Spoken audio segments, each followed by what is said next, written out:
All right. Hello, everybody. Welcome, James Apparition Oe and Mr. Valdak to Higanbana no Saku Yoru ni. The unforgiving flowers blossom in the dead of night, as it says there. This is a work that people have been pretty excited about after the huge project that was Umineko. Ryukishi, apparently, hello T, welcome to the stream. Hello Angie Castle, welcome to the stream. Apparently Ryukishi, I guess he decided to, scale back down, get a little back to his roots, back to the horror, and a much smaller scale project. That's hilarious, James. Thank you, OA. Thank you. Thank you, Apparition. Oh my god. I don't want to be 36. I like being 35. I don't want to be old. This, again, was one of his more smaller scale projects, not very well known, because after this he did the much larger and more well known Rose Gun Days, which is something I definitely will play in the future. Absolutely no, probably not right after Higanbana, but definitely, it's definitely on the schedule, so don't worry about that one. So yeah, before warning, this might be a little, how good Ryukishi is with horror. This might be a little scary. It might have some really dark themes, but as Ryukishi is, he handles the way he handled really uncomfortable themes in both Higurashi and Umineko, in his own arcs at least. I'm totally okay because I think he gives these kind of subjects the seriousness and weight they deserve, as well as give us like the thrilling story moments and amazing character.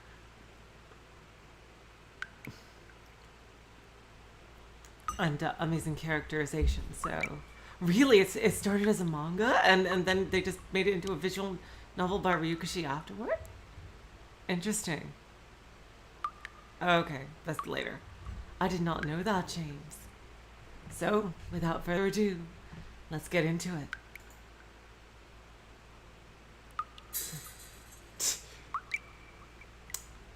Chapter 1.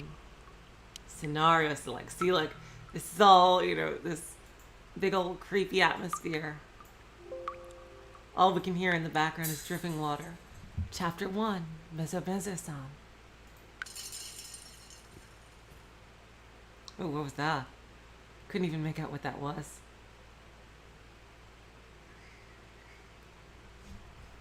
Work of fiction. No relation to current events, people. Blah de blah.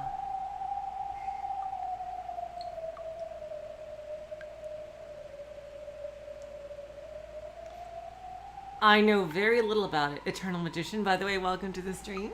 I just know basically what I just told you. That's all. And that it takes place in a school.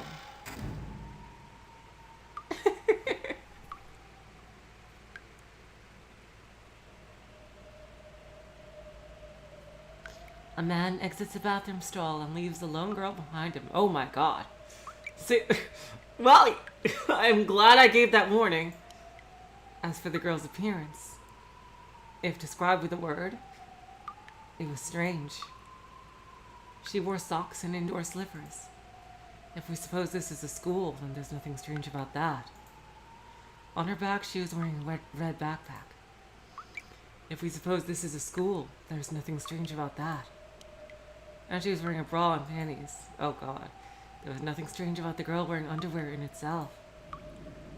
However, for there to be a girl in her underwear in a bathroom stall, that was strange. Her to wear a backpack while in her underwear, that was strange. And for a girl and a man to be alone in a bathroom stall, that was strange. Even if we imagine what kind of unseemly things could have happened here, they couldn't have been described as anything but strange.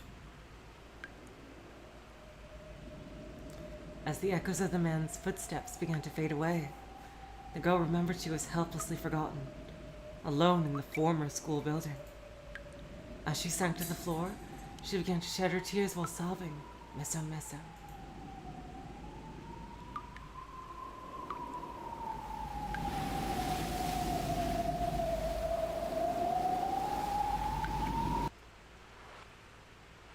Oh, we do have an intro movie after all. I didn't even know this. Because nothing played when I started the game.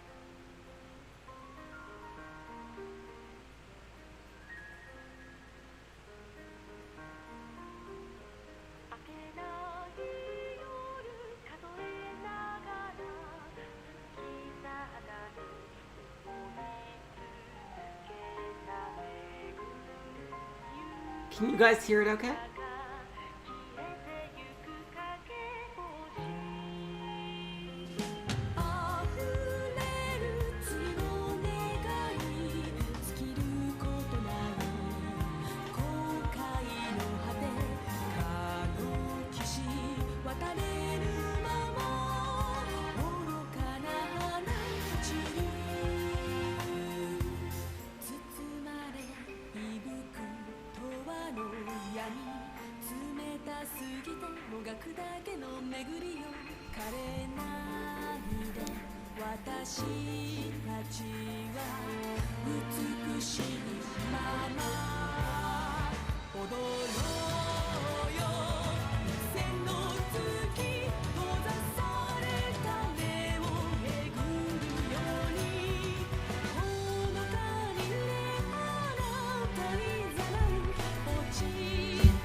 Very reminiscent of Umineko, I have to say.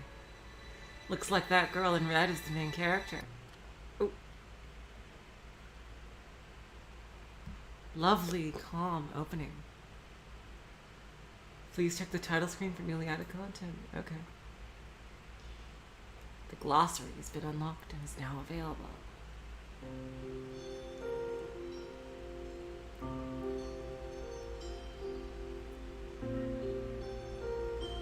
The opening is called Crossover into Love at Dusk. Thank you, James. There are large numbers of students in the school. Girls make up half the crowd. And so, perhaps it's no longer appropriate to keep calling the girl in our story the girl. Hold on just 1 second, I need to fix my... Is this... The glossary is basically translation notes. Thank you. And also, if we can tear into her privacy and dignity to satisfy our own curiosity, then her name can easily be revealed here as well. Oh wow. It's almost like picking up where Umineko left off, with this kind of theme here.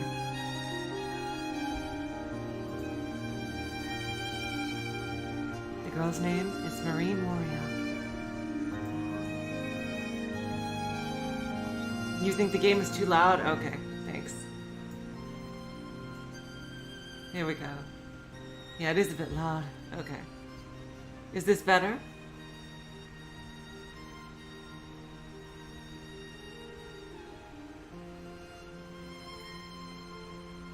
Yeah, it's a bit loud even for me, actually. Let me just try to scroll down my headphones. Is that okay now? For the volume? Great.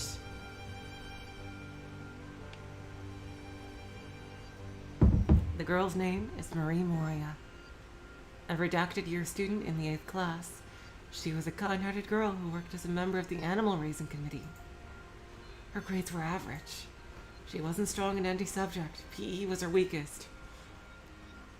Trying to go for the relatable stuff right off the bat, eh? I hate gym. Gym sucks! It could have been said that she was even somewhat below average. Looking at her background, Marie has assumed many class managerial positions, such as committee member and team leader. Oh, hello Marvin, welcome to the stream.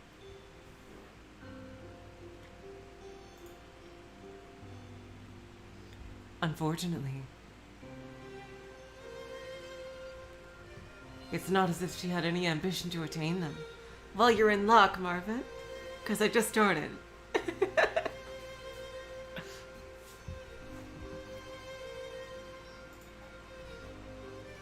Hello, ICDL. Welcome to the stream.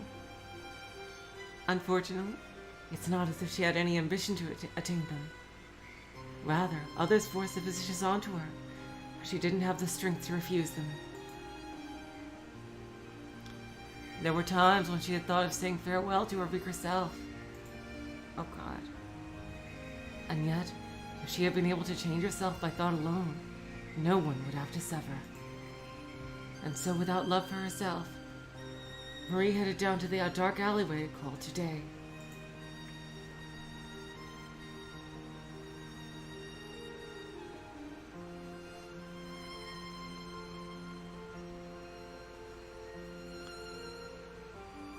For how long had Marie been forced to do the things she didn't want to do?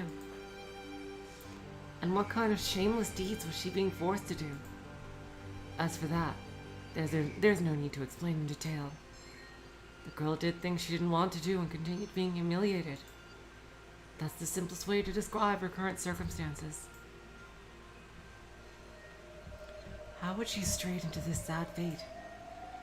One might muse about the excuses for why she was so meager and worthless. She had no choice but to be like that. There was no other way. No way to refuse it. That it was always for the best. Nevertheless, these reasons didn't help her situation one bit.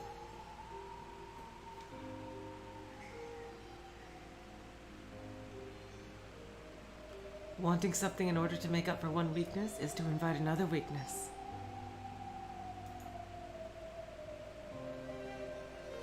And payment to make up for that weakness again results in the search for another something to compensate. It seemed like an antlion pit, a spiral of malice without end. Already, many of Marie's weaknesses have been gripped by a man, and she couldn't put into words her refusal to do the many shameless things he asked of her. Oh God. For Marie, she didn't have any friends she could ask for help with this kind of problem.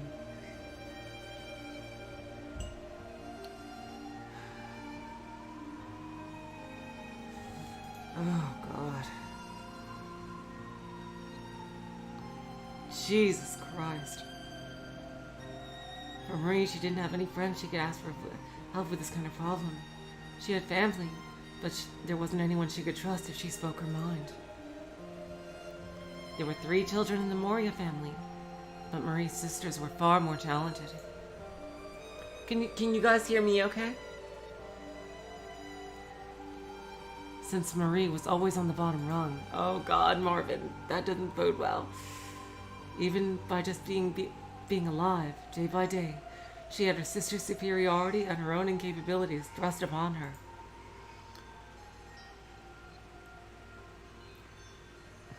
Eventually, Marie became servile, and soon she became alone at school and at home. In her distress, if she were to ask for help, she feared she would doubtlessly be compared to the greatness of her sisters and suffer for it. And so, when she was dropped into the antlion pit, Marie couldn't think of anyone in her family to ask for help. To her, what she thought was for the best was constantly backfiring and backfiring. To her, a girl who couldn't even refuse joining the animal raising committee when pressed. How could she escape this malicious trap? And so, in other words, this was basically, even though it's very, very pitiful for her, a natural consequence.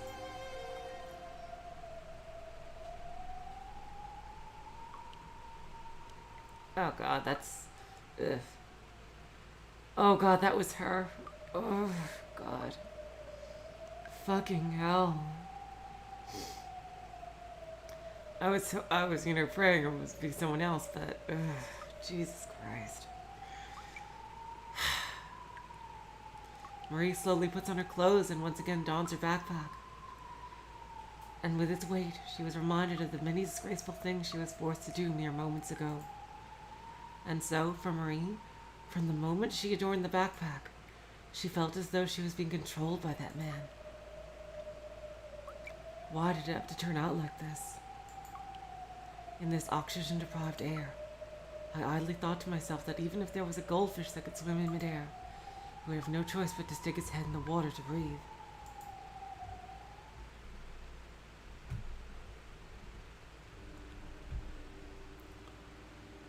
Interesting. So the narrator is not Marie? Or was it, or is it? It was my fault from the very beginning. Oh wow, the music is so atmospheric. I gotta say, I love this view. When you're putting black and white filters on things, like rather than just the standard blurry filter that he used to use, this is an incredible image. It's not like the impressionist filters that Seabed used, which were beautiful like on their own, but this is something on a very different level.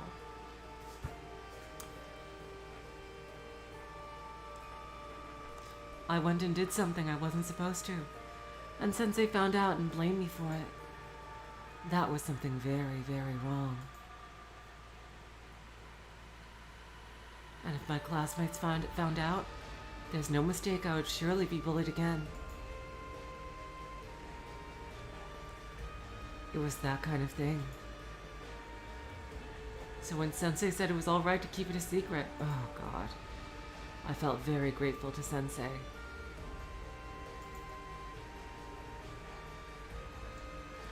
No matter what kind of strange things he might have wanted in return. Oh God.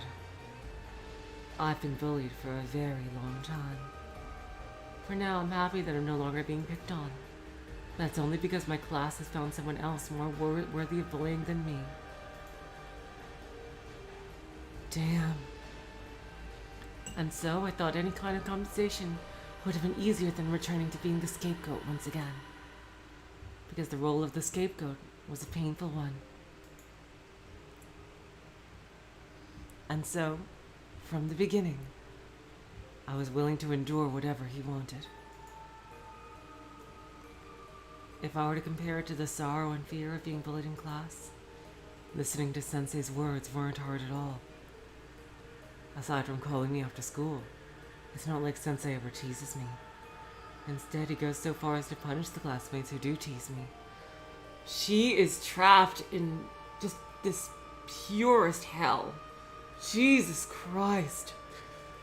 The only person who will help her is taking advantage of her in the most horrible way possible. Oh God.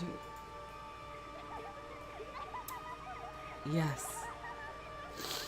Even though Sensei forced me to disgrace myself, he was protecting me. And so, in return for protecting me, I began to think it's my duty to give Sensei whatever he wants, and I endure it. Oh God. Feeling guilty about what Sensei wants is my problem. While Sensei himself is always very satisfied with them and even compliments me.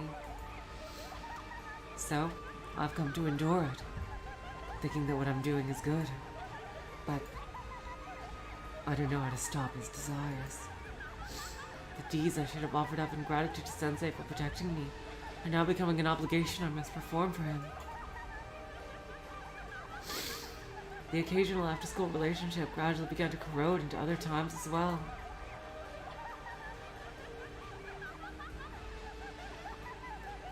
He'll do things like order me to feign illness so he can take me away during class, or order me to come to school on days off. Until now, school life has been secondary. Now, when Sensei wants me on weekdays and weekends, I must do his bidding, and it's exhausting me. Why am I so dedicated to doing these things? These toils that I've gone to endure to protect my tranquil school life. As they begin to violate that very tranquility, I'm starting to believe that they no longer serve their purpose.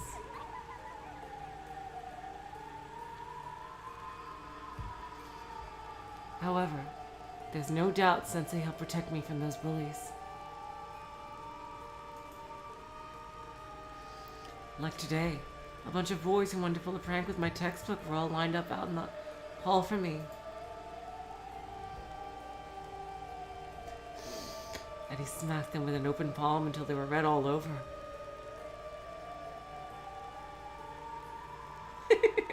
You guys in the comments, I'm bringing a bit of levity to this horrible situation here.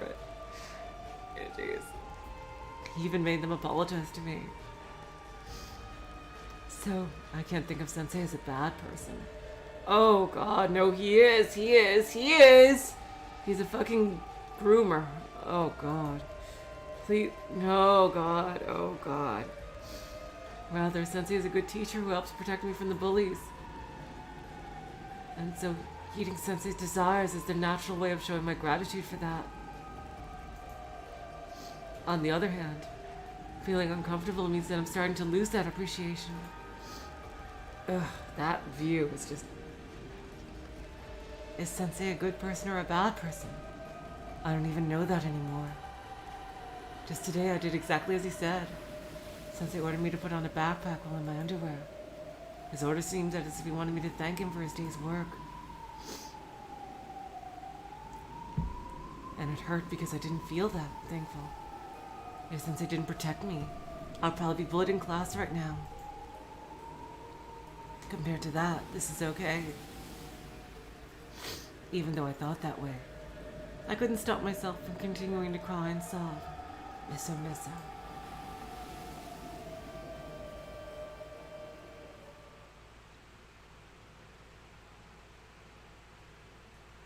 With only the victim's name revealed. Okay, so there's two narrators, basically. The injustice of leaving the culprit's name undisclosed is something only done in newspapers. So here, the name of the man who forced Moria's unreasonable destiny upon her shall be revealed.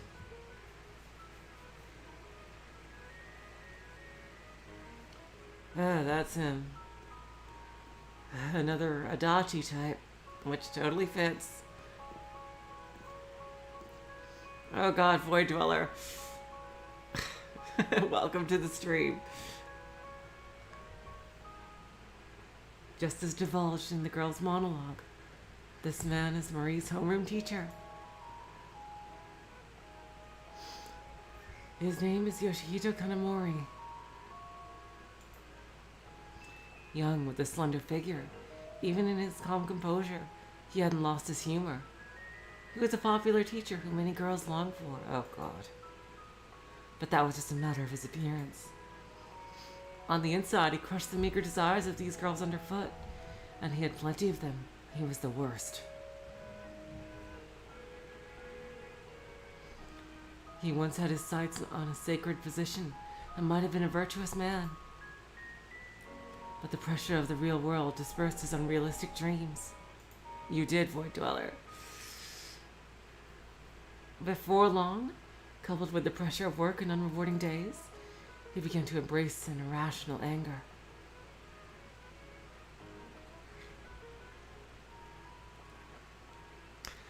Oh, hello, Secret.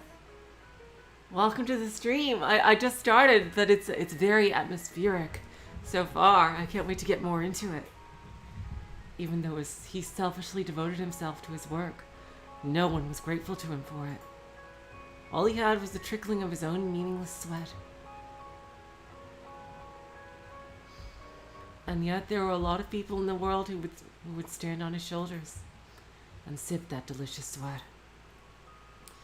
He was already seeing his efforts being rewarded and continued to pile up his hard work. But on the other hand, during times when no one rewarded him, he had to reward himself. Because if he thought about his work up until now, this kind of deviation was justified. Hello, Golden Fantasia. Welcome to the stream. And so he began to reinforce his selfish reasoning.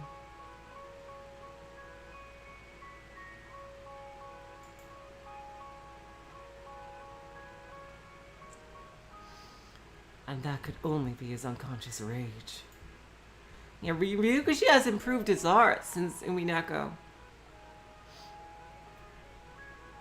If he hadn't found an outlet for that rage in another person, he might have continued to be a noble teacher. But he found that person. Not only that, she was also one of his own students. So from that point forward, his life lost its purity. You know what this is reminding me of already? There was a situation very much like this in Durara, that anime, although I think, and that guy, he got his just desserts in that one, so I hope the same happens here. Something similar.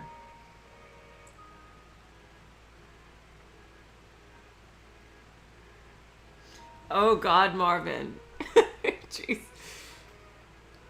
I can't believe. So from that point forward, his life lost its purity, and he unmistakably became the worst kind of man. His purpose now when he came to school was not to educate the next generation of girls and boys to be the future of society, but to amuse his unrequited self by consciously violating the girl to his heart's content. Yes, and also Persona 5, absolutely, yeah. Yeah, he's basically Kamoshida, yeah. Sure, go ahead, Apparition. And yeah, if Marvin says okay. And that was just the starting point of Kanamori's conscious sins. He had a weakness. No matter how much he suppressed it, his desire could not be contained from unleashing his pleasure. Jeez. Ugh. And that pleasure didn't need long to take the guilt away from him.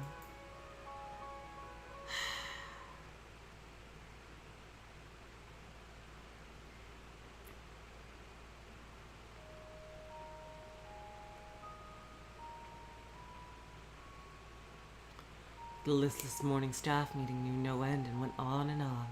I gotta say, I love these backgrounds. I gotta say, these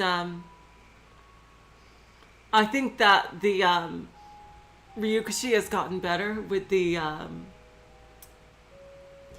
with his photo backgrounds since Umineko, and that these are extremely atmospheric. They don't look as obviously, just a blurry photo to have a setting, like to clearly replace actual art. These actually look more purposeful and basically just more to set the atmosphere than to replace artwork. And I'm really digging that.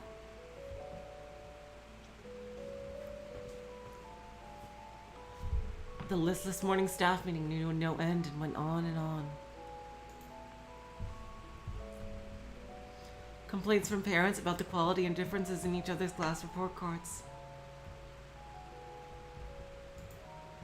He re-rendered it. Yeah, he's getting better at it. Yeah.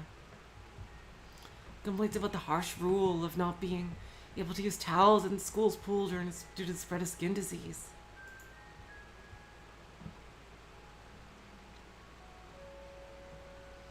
Until as recently as last year, there was an insistent and tenaciously repetitious vice principal who put on airs and obsessively went around making declarations as if he owned the staff room. During those times, my heart wanted the school day to quickly end so I could calm read at the usual former school building bathroom. Okay, so there are two narrators. Yep. So there's Marie narrating sometimes, and then there's this person. And then I could greatly satisfy my twisted fantasy. Oh God, that's him. Ugh. Because she could become with her outlet, kind of outlet I desired. Okay, so this is him narrating. Ugh. The pool opening began, and the school-appointed dark blue swimsuits became dazzling miracles. I think I'm just about tired of the underwear and backpack combination. Perhaps this time I'll make her wear the backpack with the school swimsuit. No doubt it'll be a laughably stupid look for her like no one has ever seen. If I make her prepare for it, even that kind of ridiculous outfit could become a reality the next day. And the girl who could never refuse anyone would indulge in my fantasies. Oh God. Ugh.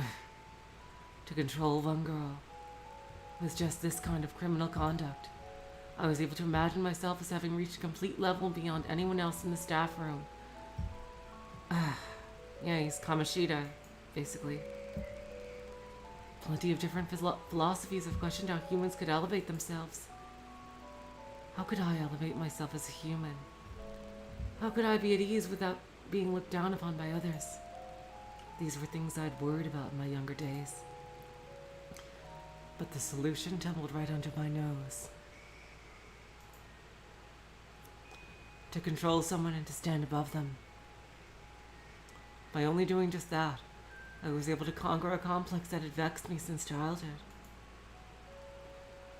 Not only that, I didn't feel like I was being looked down upon. On the contrary, when no students were around, I was immersed in the superiority I felt over my chit-chatting co-workers. But at the same time,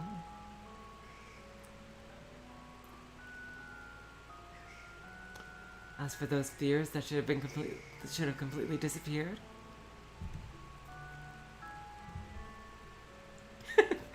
thanks, OA. I was aware that some stayed in my mind. For today, tomorrow, and even the day after that, I'll probably continue to do as I please with that girl to my heart's content. And yet, for it to continue into the next year, the year after that, and even 10 years from now is impossible.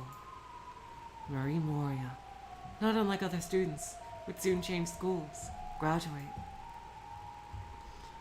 The world she surrounds herself with will change, and before I know it, a time may come when she'll be beyond my control. And at that time, it would be better if we could end it cleanly, like an estranged couple's sudden breakup. But expecting that was foolish. I think he's gonna think of murdering her. What I've come to force Marie to do is a completely excuseless crime. Oh God. The girl who wants to be released from me always swears that she'll never tell anyone. There hasn't been any direct dialogue so far, which I find fascinating. But that's only while she's under my control and has nowhere to run.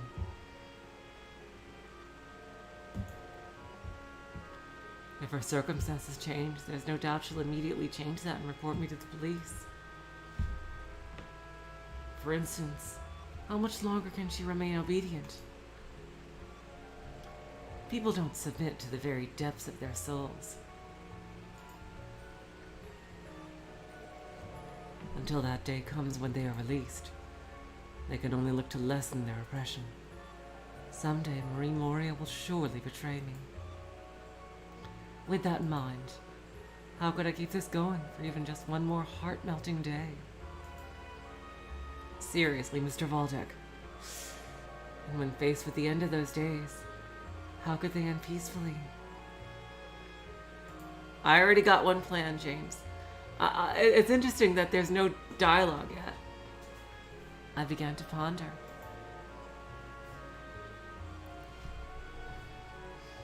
The first thing I thought of was how I could extend my power over her after she graduated.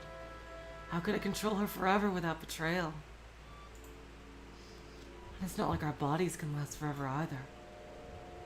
If that's the case, assuming these days have to end, I must think of a way to make them end as quietly as possible. He's gonna try to get her to commit suicide or to murder her or something, I think. Ugh. But what resolution would be a clean ending? Since there was no good guarantee she would never betray me, how could I end this so I could trust her not to stab me in the back? After following this chain of logic, the resulting solution was exceedingly simple. The answer was overflowing in countless movies, television programs, and the like. And so it instantly came to mind. Oh God. Wow, that is because he is a control freak. That is an unsettling image. I can't even tell what it is. It looks like some hands. It looks like, but very, very terrifyingly drawn. From this point forward, in my mind, unknowingly, the idea began to bloom that Marie Moria must be killed. At least for now, Marie is obedient, having discord in her domestic environment, being unable to consult her family, and being a bullied child from the beginning. She had no friends to ask for help in class. Therefore, it's while she's obedient that I should put her away. I came to realize that I had in the palm of my hand a moist and detestable sweat. Yes, this was the price. The price for the unforgiving sin of violating one girl as the outlet of my desires. I gotta say, this would look so much more professional with a better font. I gotta say, this font is not doing it for me, but the backgrounds and the music are top notch.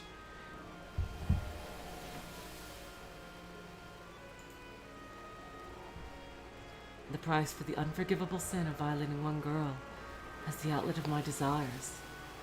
But the way to pay that price was through another sin, and my pile of sins reaches the height of inhumanity.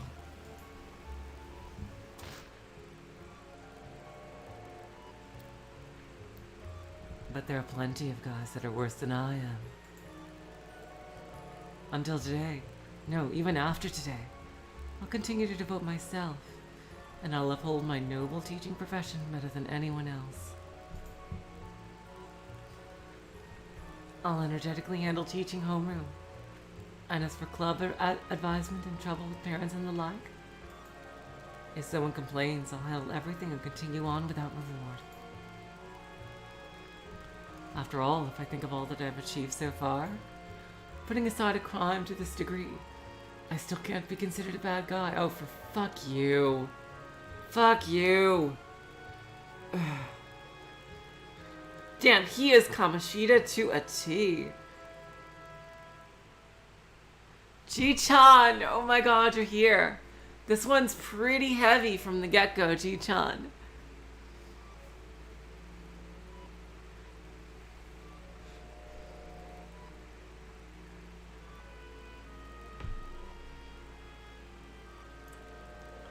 In this world, the guys who have done well can do as they want.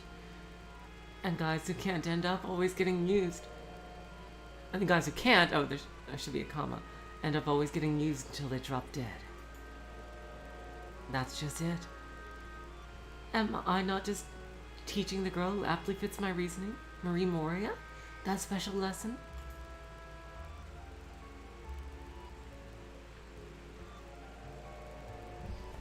And the guys who don't notice can only spend their lives being controlled by someone. It's natural for them to continue being exploited. Anyway, Marie is still obedient. I'm always calling her to the old building's restroom unnoticed. Perhaps I could change where we meet. I wonder if there might be a way to ask her to go somewhere unnoticed, where there'd be no evidence. And absolutely without exposing myself, finally kill her.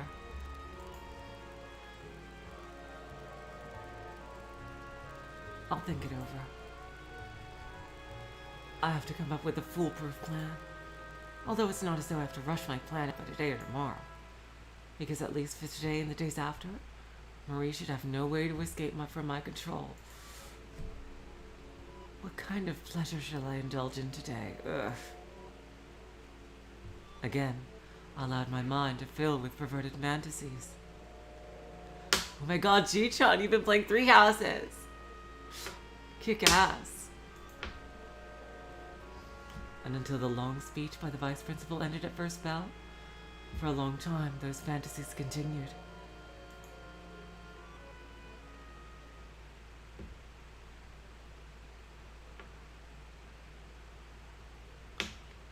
I don't even... The first dialogue in this game, and I have no idea who's friggin' talking. They say Mezo-Mezo-san came out. They said they heard it crying, Mezo-Mezo. This is the land of the school's children. Okay, so I guess it's random kids gossiping. And as it can only be entered by children,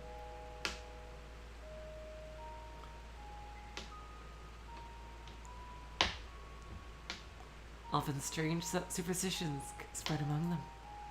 When walking through the halls, I suddenly heard that.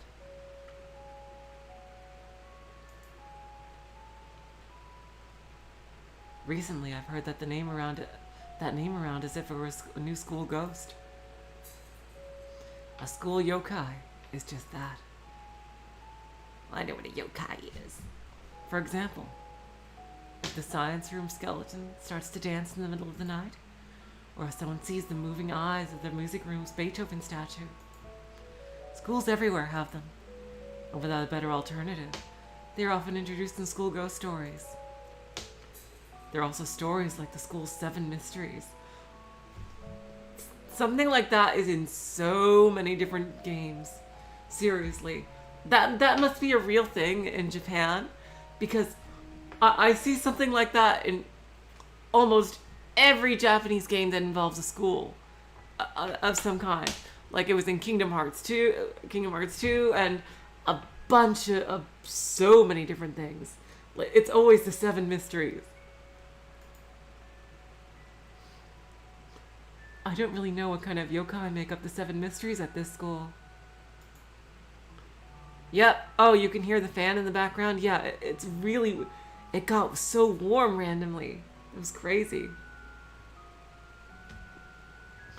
But at any rate, it seems like I've just heard about them.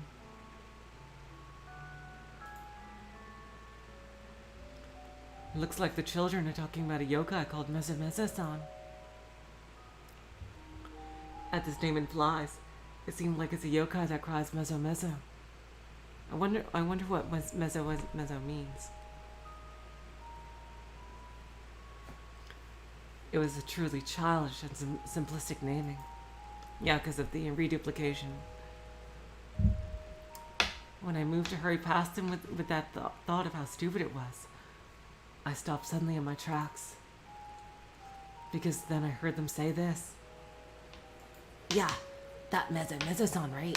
Apparently it comes out of this old school's building girl's bathroom. Oh!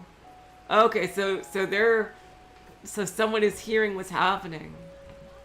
Oh my god.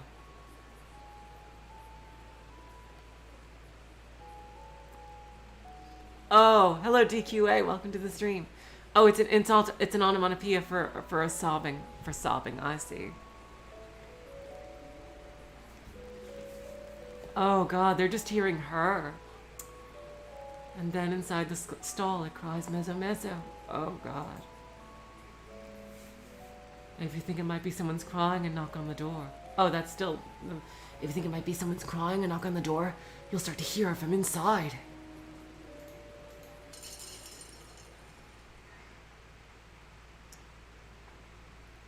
Mezo-Mezo, Mezo-Mezo, you out there, please listen to my pitiful story. Without knowing it, a shiver began to creep up my spine. The Mezo-Mezo-san the students were talking about wasn't a yokai or anything of the sort, because it might have really existed.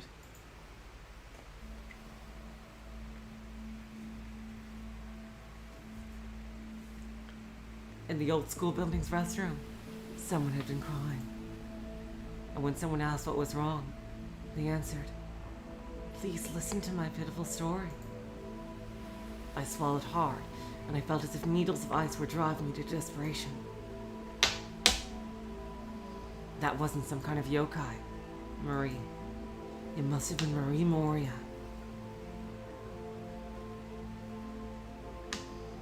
If someone were to see us together there, we might be under some futile suspicion.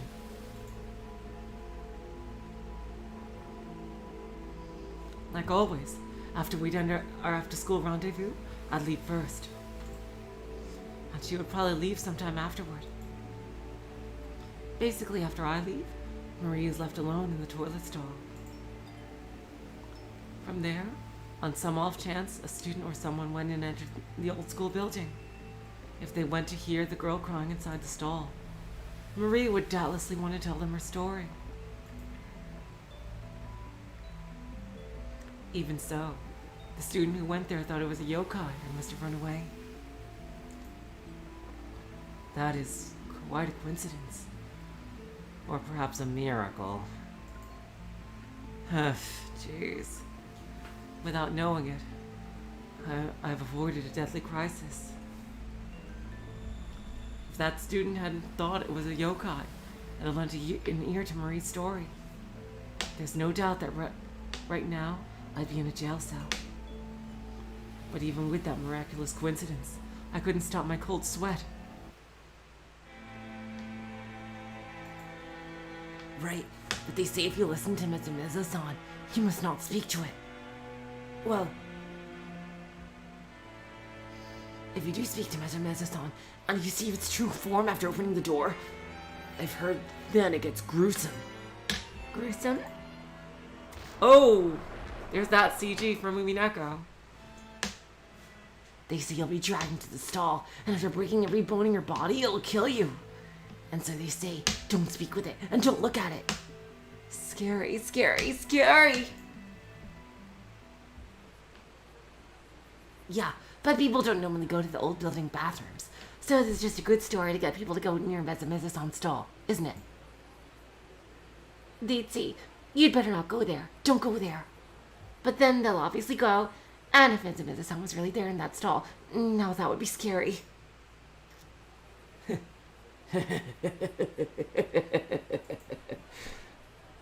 Without thinking, I was barely able to contain myself from bursting into laughter while listening to that conversation.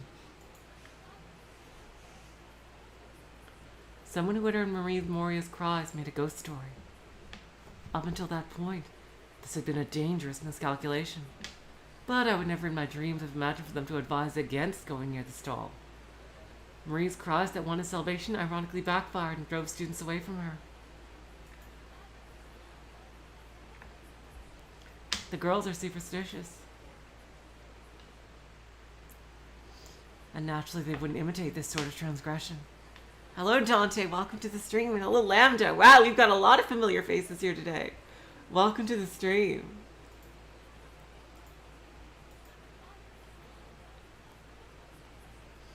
On the other hand, the boys will really like this idea.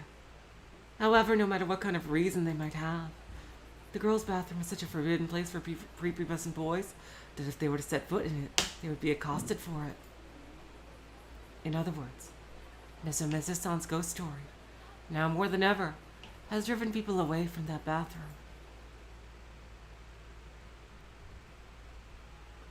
No, that's probably too optimistic. Yeah, I'd imagine someone would be like, go there on a dare or something. Almost all the students might be scared by this ghost story. The school is just too big. Hopefully somebody does. And goes to help her. Oh, I've heard this music before. I think this is like the main theme of Higanbana here. There must be at least one student who isn't afraid. And speaking of that person, if he were to tell the students our secret, it would mean my ruin. I must have realized the strain of the situation coming back once again. I told Marie to come to the usual old school building. Bathroom after school today as well. And lastly, it might be best if I monitored the situation a bit. I should at least take the time to see what kind of blind spots exist in the halls that cross the old school building's bathroom. I'm glad you had a good day, Chi-chan. If I'm really, really discreet, today should be my farewell rendezvous with Marie. And yet, my stupid male nature, I intend to make Marie my slave. In reality, I'm becoming hers. Every day is already unbearably painful for me.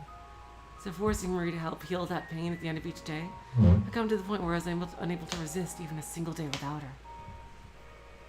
Although I make Marie call me her master like a pet, in reality I was the one being mastered. You just keep telling yourself that. Oh, God.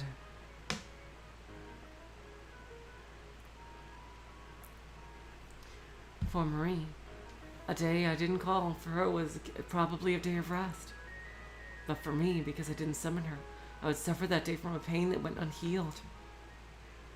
And so, while feeling a pressing conscience to not invite her to that bathroom, I also held a contradiction that I didn't want to cancel today's invitation. How will I violate her today? that occupied my thoughts this morning. If I were to postpone it, there'd be no doubt what would happen to my mind. I'm so aware of the dangers I called upon Marie again today. Before long, I won't be able to call her up anymore. So I'll absolutely enjoy her to my heart's content. And I'll make it to last forever. Forever and ever. Ugh. Oh, God. Marie. I love you. Ugh. I feel gross even doing this guy's voice. You and your body. Even to the point of madness. I'm in love with it all. Marie. Ugh.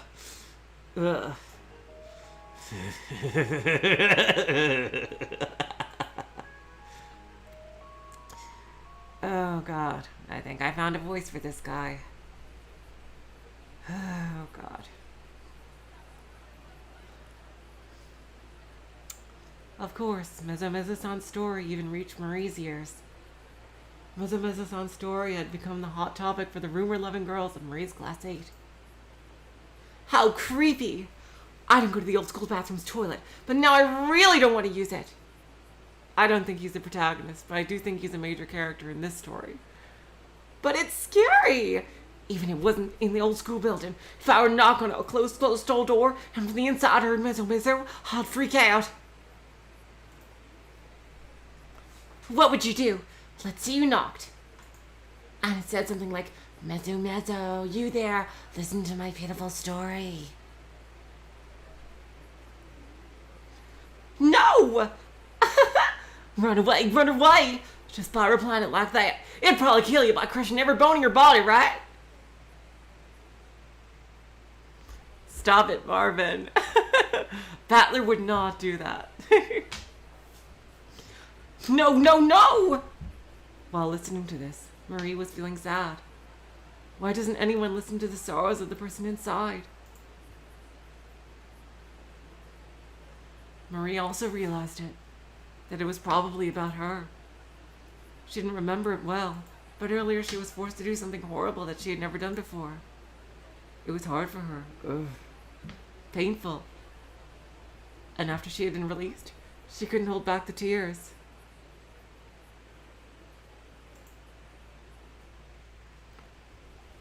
At that time, someone came to the bathroom. She wanted them to help save her from terrible sadness. And she had a feeling that she had said something like that. And so, like it said in that ghost story, that someone on the other side of the door ran away. And that incident suddenly became a ghost story. And she was also suddenly made out to be a yokai called Mezo-Mezo-san.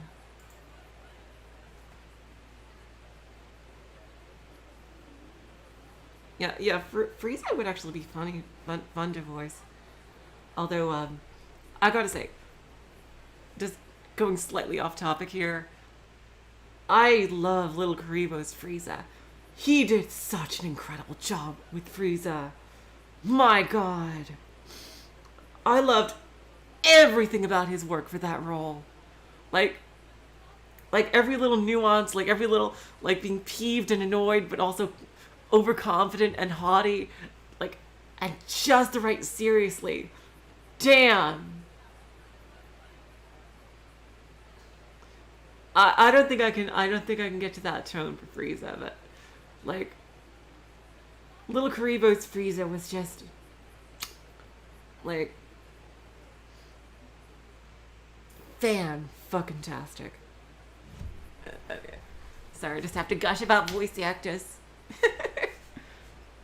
Even if she wanted to be saved by someone, if they asked to hear her story, they would be killed by having all the bones in their bodies crushed. So no one would dare ask. It was sad. Having her sole act of courage turn into the work of a yokai but someone's story left her feeling downhearted. But she thought being a yokai might not have been bad. Damn.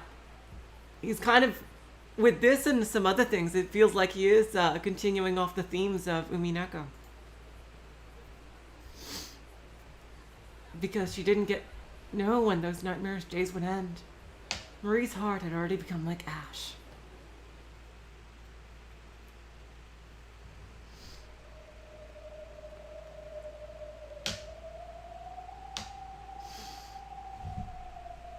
Recently, while waiting for the apartment elevator, she looked down below her.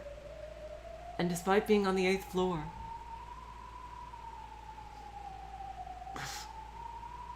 she had a pleasant feeling that the vast asphalt must have been very soft. Ugh, oh god.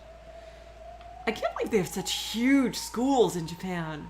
Maybe it's just because I grew up in the suburbs, but our schools, and I couldn't imagine a school having more than 2 floors.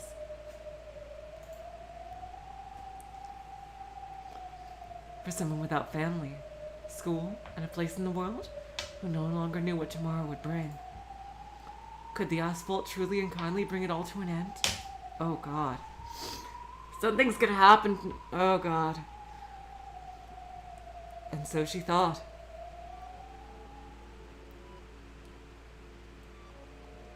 But death is just a simple escape. Naturally admitting defeat couldn't settle it. If I do, then at least I want revenge against that teacher who toys with me. Oh, that was the apartment. I'm sorry. I thought she was talking about the school. Okay, sorry. I thought she was talking about the school. Okay.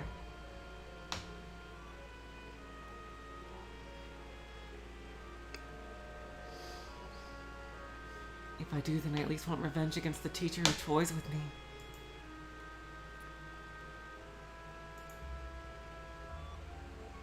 And yet, in my weakness, what can I do to hurt him? I know that all of what Sensei forces me to do is wrong. If I have the resolve to destroy myself, I can expose everything, and I'll surely take Sensei down with me. Sensei recorded home videos of the many acts he forced me to do for him. Are you fucking serious? Ugh. And he said if she betrayed him, he'd distribute them.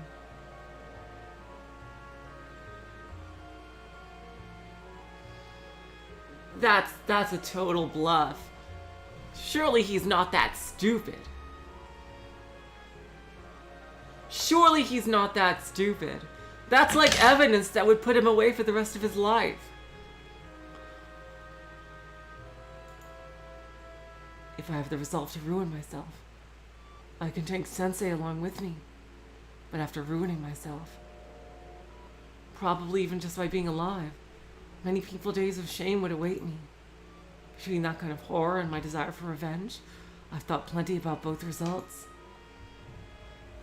She should tell the police and have them raid his apartment.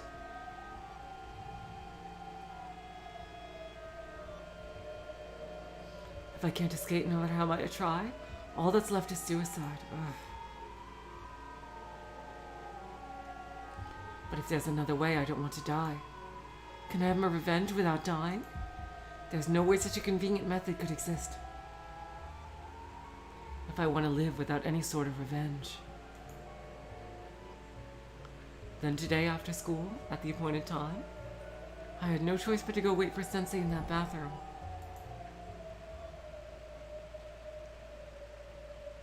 Hello Nagels! Welcome to the stream!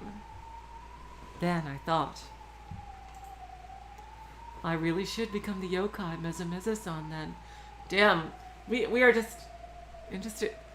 I do love how, like, even though this is not officially a part of When They Cry, the themes are very, it feels like the themes are continuing right where Umineko left off.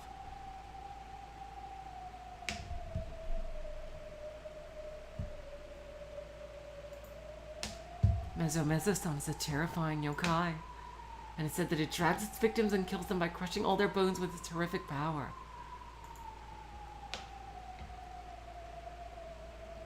If I could attain that power, then surely I could even have my revenge on that man. That man always treats me like chewing gum. He chews, and chews until the flavor is gone. And finally he spits me out and throws me away. He puts on his clothes, tells me to go home, and he leaves me.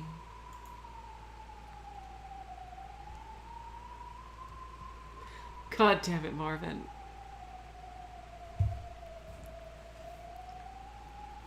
But if I had Mezo-Mezo-san's power, then I would also chew.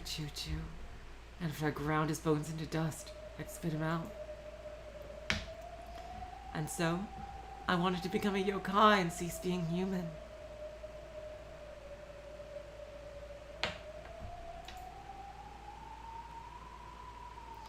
And so to stop being human isn't that much different than killing myself. But it wasn't that I simply wanted to stop being human. There was a big difference because I wanted to be reborn into something else to take my revenge.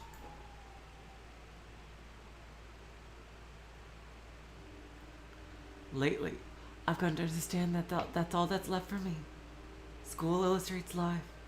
For humans who are bullied in school, even after they enter society, things don't change. They just take on the same role again.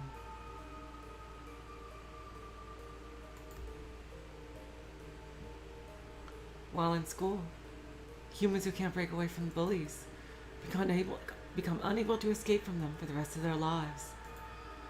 Ain't that the truth? And I'm a human who can't break free. It stays with you. It's really hard to, like, even it's hard to get out of that mindset. I don't know, for me at least, it just always feels like it's going to be some part of you.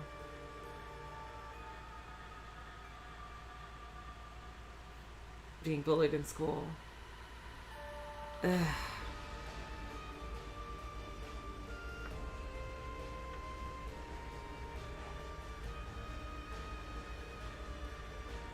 I love this music. Because even if I were to continue living like this, nothing good would come of it. Even if I entered society, I'd be captured by another man like Sensei.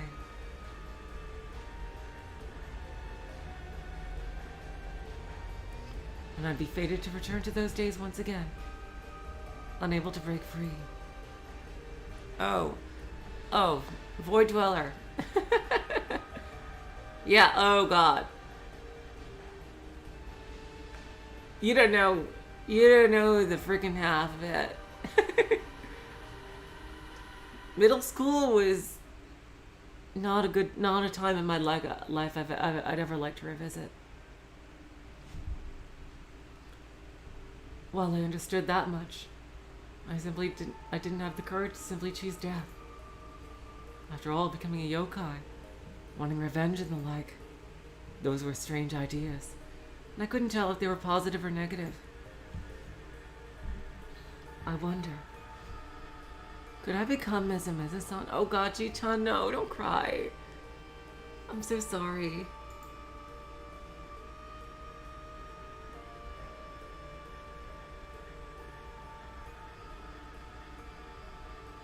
I wonder, could I join the ranks of the school yokai?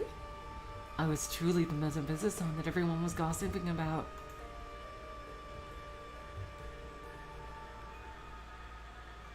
But it wasn't like that yokai everyone was talking about.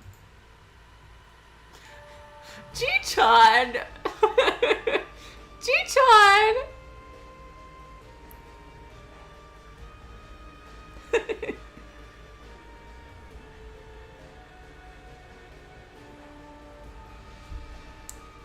Apparition, you're such a badass. That's awesome, Apparition. Oh wow, she's actually speaking. Okay, let's see. Ji-chan is super cool.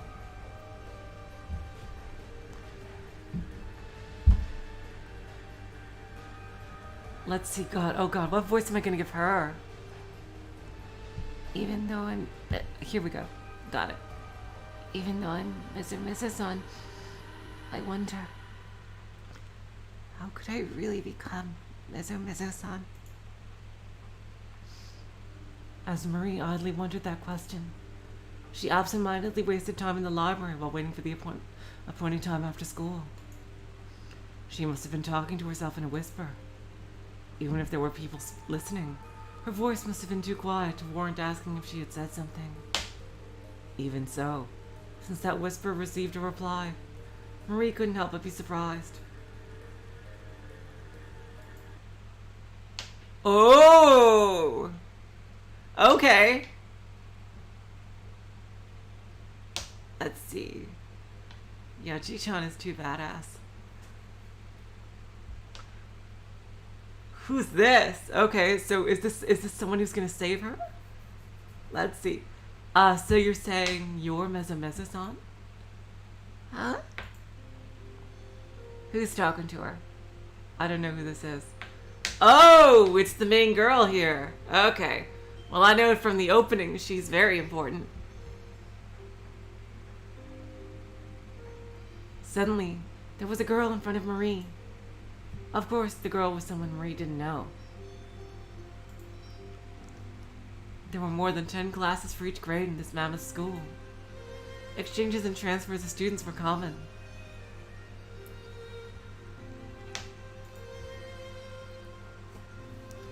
Even if they were in the same grade, there were many children she didn't know. This girl looked very refined. Okay, thank you for that. Very refined. God, I feel like I'm gonna overuse the freaking Beatrice voice. I'm gonna try something new. Let's see. That is to say, extravagant. As if she were at a piano recital, the girl had a pristine and elegant figure. She looked like a doll wearing a beautiful dress that had turned into a human being. Of course, the same could be said for her face and hair. It was obvious that properly maintaining them must have taken a lot of time. But even the look in her eyes was like a doll's. They were very beautiful, like jewels. Even so, she couldn't sense warm blood flowing through them. Her hair and outfit, among other things, could be complimented for being doll-like. But as for her eyes, saying they were doll-like might not have been a compliment. Yeah, that's...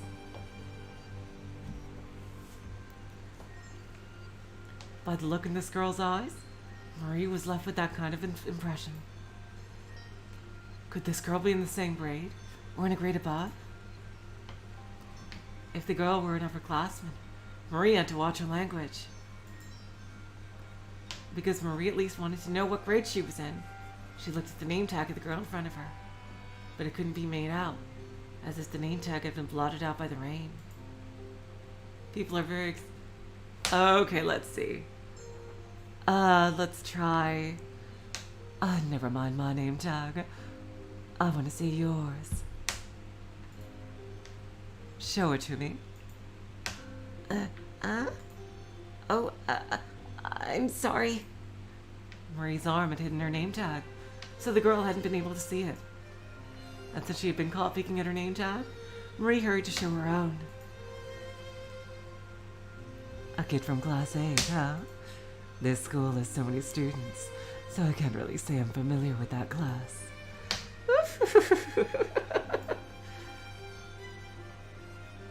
The girl seemed satisfied to know that Marie was a student in Class 8. But for Marie, the girl's name tag was obscured and she couldn't read it well. I'm gonna try to get into it because there's not much dialogue for me to practice. I need dialogue. Despite the girl's elegant clothing with her school regulation name tag in an unmissable spot, Marie felt a strange humor to it all.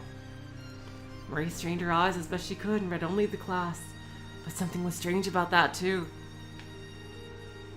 Because she had read Class B. Though there shouldn't be any classes named alphabetically, the name tag had this school's format. Thinking it would be rude to stare any more beyond that, Marie stopped looking at her name tag. Marie Moria-san. The names of children these days are getting harder to read. But they can't beat my name. Oh, yeah, oh, so she is Higanbana. She is the Higanbana. Okay. Call me Higanbana. Alright? Nice to meet you, Marie. Yes. Very nice to meet you. I see they're a very popular ship.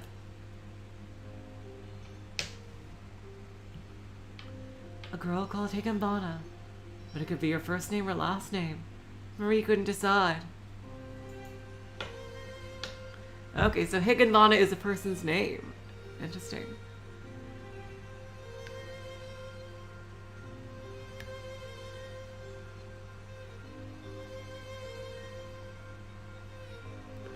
But as far as talking to her one-on-one, there was no need to call her by her first name. Marie also thought that there was probably no need to pointlessly remember that name. And then the girl named Higanbana giggled. It might have been because she saw through Marie's doubts about her name. Thinking there was no way she could have sensed something like that, Marie shivered ever so slightly. Well, about what you just said, are you Mezo-Mezo-san? Or not?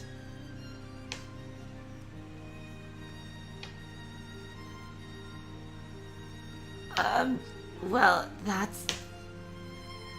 Marie didn't really know what would be the correct reply. After all, because she was the cause of the ghost story, with that in mind, there was no doubt that she was Mezo-Mezo-san. But Marie wasn't like the yokai the students were spreading rumors about. And so Marie, not knowing how to best respond, must have been perplexed for a time.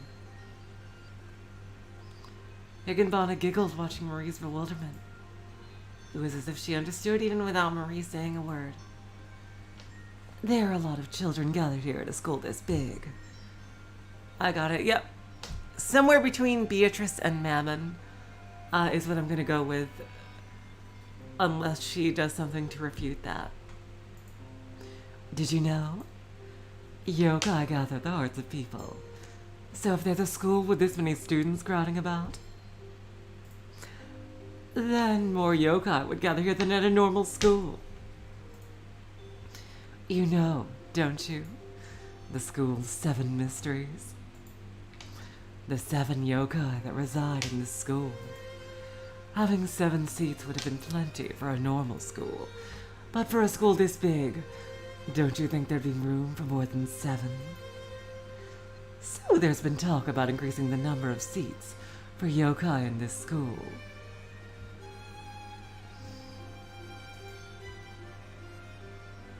Fittingly, there's been talk about a yokai called Mezo-Mezo-san.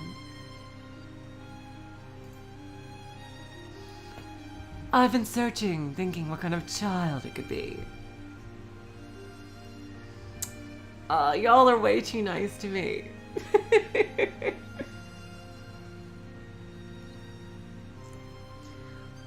You guys. But I'm surprised. Now that I finally found it, to think it was a human.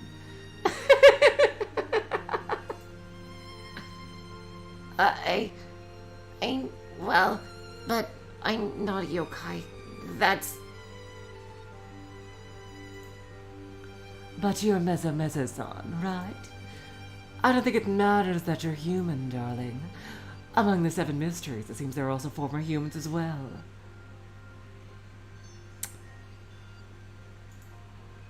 I'm different, however.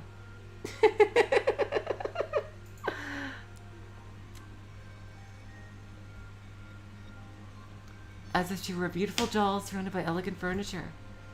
Higanbana laughed with a giggle. And yet, at the same time, with the eeriness of the doll that shouldn't move, she giggled. Damn, she's getting compared to a doll like over and over and over and over again. Marie certainly wasn't in a dream world, but she knew. There was no doubt that Higanbana wasn't human.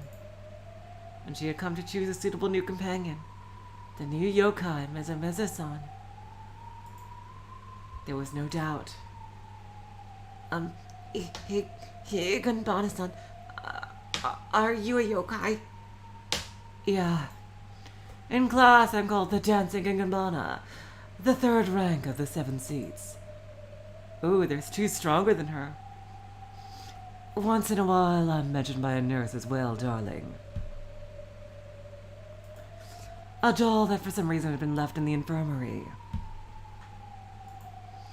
Have you heard the tale about it dancing alone in the depth of the night?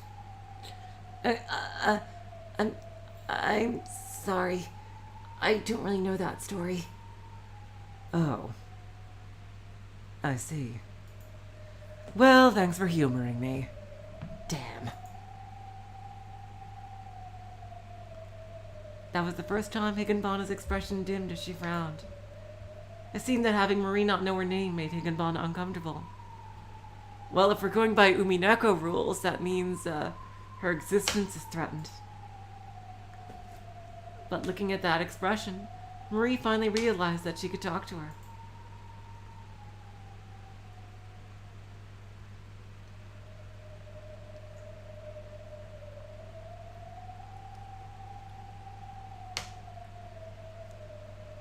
What kind of person was this girl who introduced herself as one of the 7 mysteries? Well, it was difficult for her to understand. She didn't seem like a bad person. Higanbana-san, what have you come for? Is this an okay voice for Marie, by the way? Is it to welcome Mezo-san as one of you? Marie timidly asked. Even though she was strange and called herself a yokai, for her to welcome Marie, who had no friends, into their fold, truly made Marie feel a little happy. To become one of the yokai, that meant ending her life as a human. If so, would this yokai called Higanbana kill her here outright with a spell? But that was just wishful thinking. God damn. To be in such a place where that would be wishful thinking.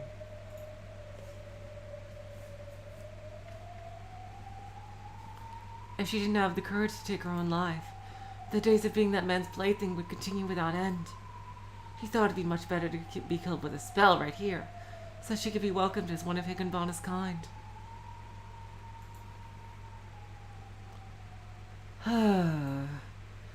So you're prepared to give up being a human, then? Yes. Higanbana grinned, and she evaluated Marie by looking her over from the top of her head to the tips of her toes. Around this time, Marie had no doubt. Higanbana had the power to wordlessly read her mind. And after thinking it, Higanbana, as if to reply of course, grinned once again. Well, there's no problem with the will to do it. How suitable. I'll recommend it at our class meeting that you join us as the 8th rank as Mezo-san. I think it'll probably be easily decided. After all, everyone's pleased with Mezo-san.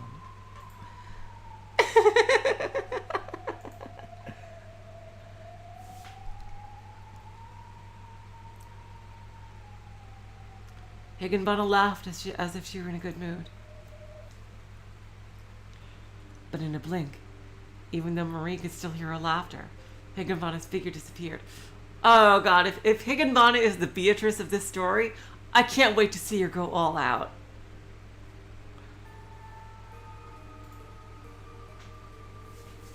With another blink, this time her voice disappeared. And with the final blink, her very presence dissipated away.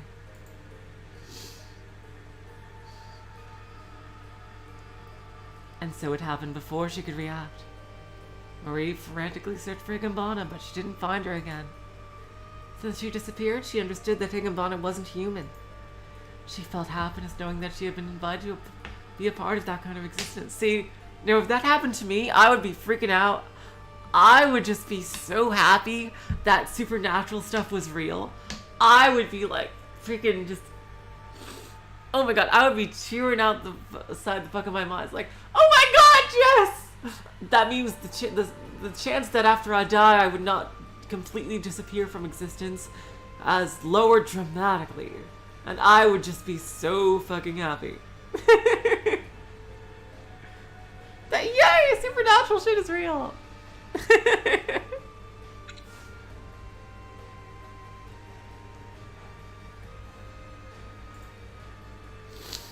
But since she disappeared, there was that terrifying thought that everything that happened just now might have all been a daydream. Wanting to wipe that thought from her mind, she searches for Higanbana,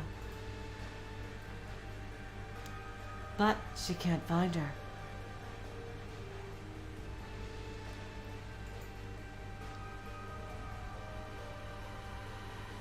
Because as much as she wanted the yokai's form across from her own, she couldn't be seen through human eyes. Was what just happened real? I mean, let's see if,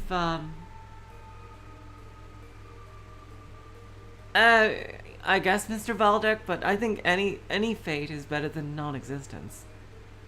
That's just me, though.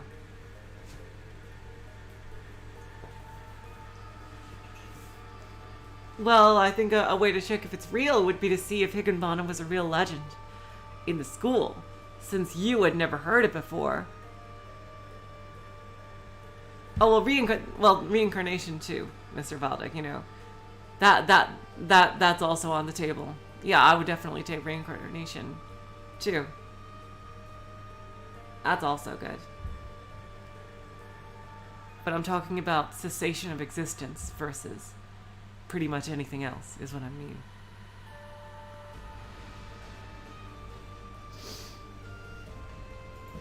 Was what just happened real? Or could it have been a desired escape in a momentary daydream?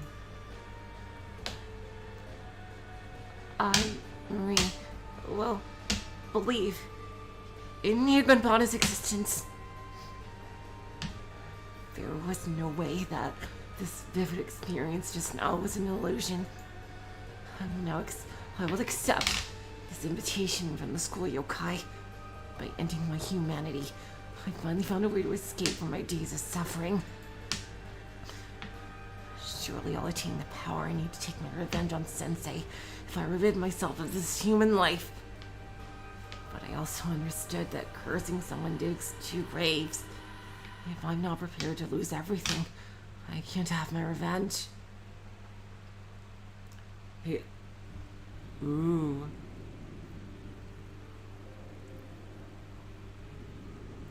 Same, Mr. Valdek. Yep. Yeah, I'm also agnostic. Yep. Pretty much the exact same way.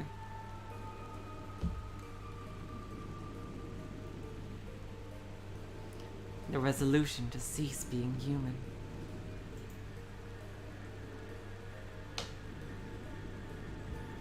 The resolution to throw away all of her life up until today. And when she realized that, there was a spark of emotion in Marie's heart. You know what? I'm just gonna make Beatrice the narrator. But before she could realize what that emotion was, the needle on the clock signaled that it was time for her to head to the old school building bathroom. And once again she was expressionless, returning to an expression paler than Higanbana's doll-like figure. She trudged towards the old school building. She wondered what kind of emotion it was that had set her heart on fire. That emotion's name, resolution. Or perhaps it was determination. She had told Higanbana that she was prepared to cease being human. I think this is the kind of story that Beatrice would tell, so I think I'll make Beatrice the narrator. After that, all she could do was wait for Mezo-Mezo-san's existence to be recognized at the yokai school meeting. If I were recognized by them, I might be welcome to live as a yokai in the school. I'll likely lose my life, and I'll probably have to go through a rite of passage to end my life as a human. In other words, I will soon end my human life. If that's so, since I have nothing left to lose, wouldn't it be alright if I could just try one more act of bravery while I've still got my human body? Marie headed for the old school building's bathroom with her head down. But in those clenched fists of hers, she held just a tiny bit of strength.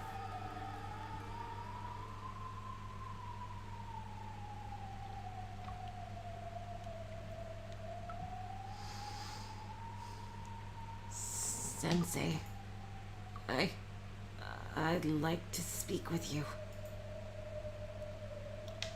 When Marie began to talk like that, Kanamori instinctively knew. His forbidden relationship with her wouldn't continue forever.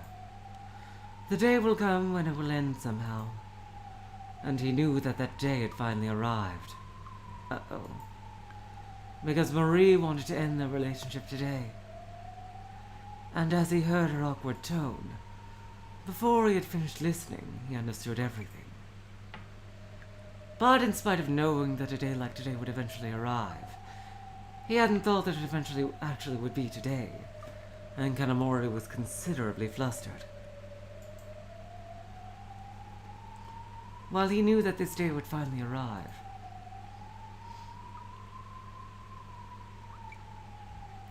it was clear that he hadn't thought of any way to stop it.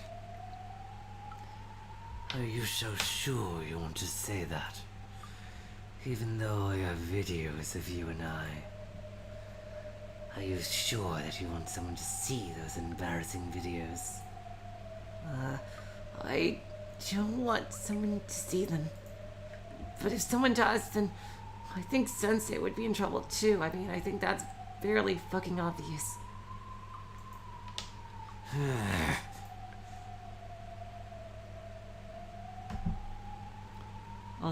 Although it exhausted the utmost cruelty upon her, Kanamori was a teacher who cultivated a large number of students under his observing eye, and so, looking at Marie's expression, he was convinced.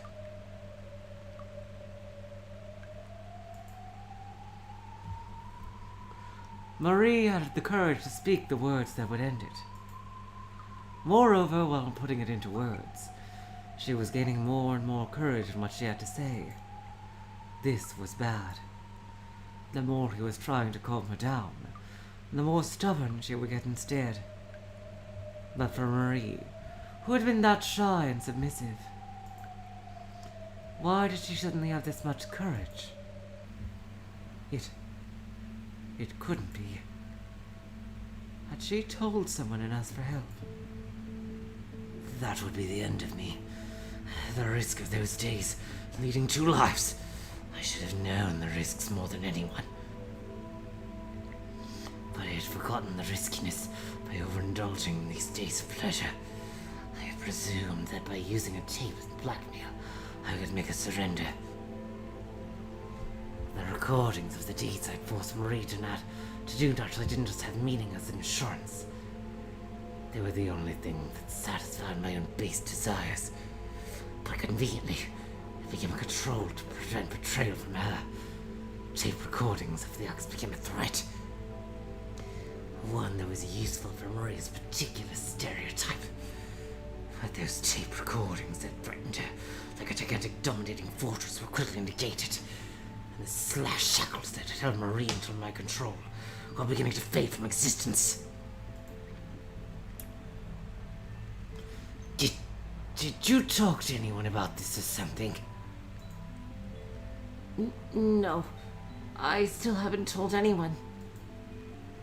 She should have lied. And said she did, because... Oh, God. If you were to tell someone, Sensei would... You know, that tape. I don't want that. But, well, if Sensei would destroy those tapes, I wouldn't tell anyone. Kanamori felt slight relief. Marie still hadn't told anyone.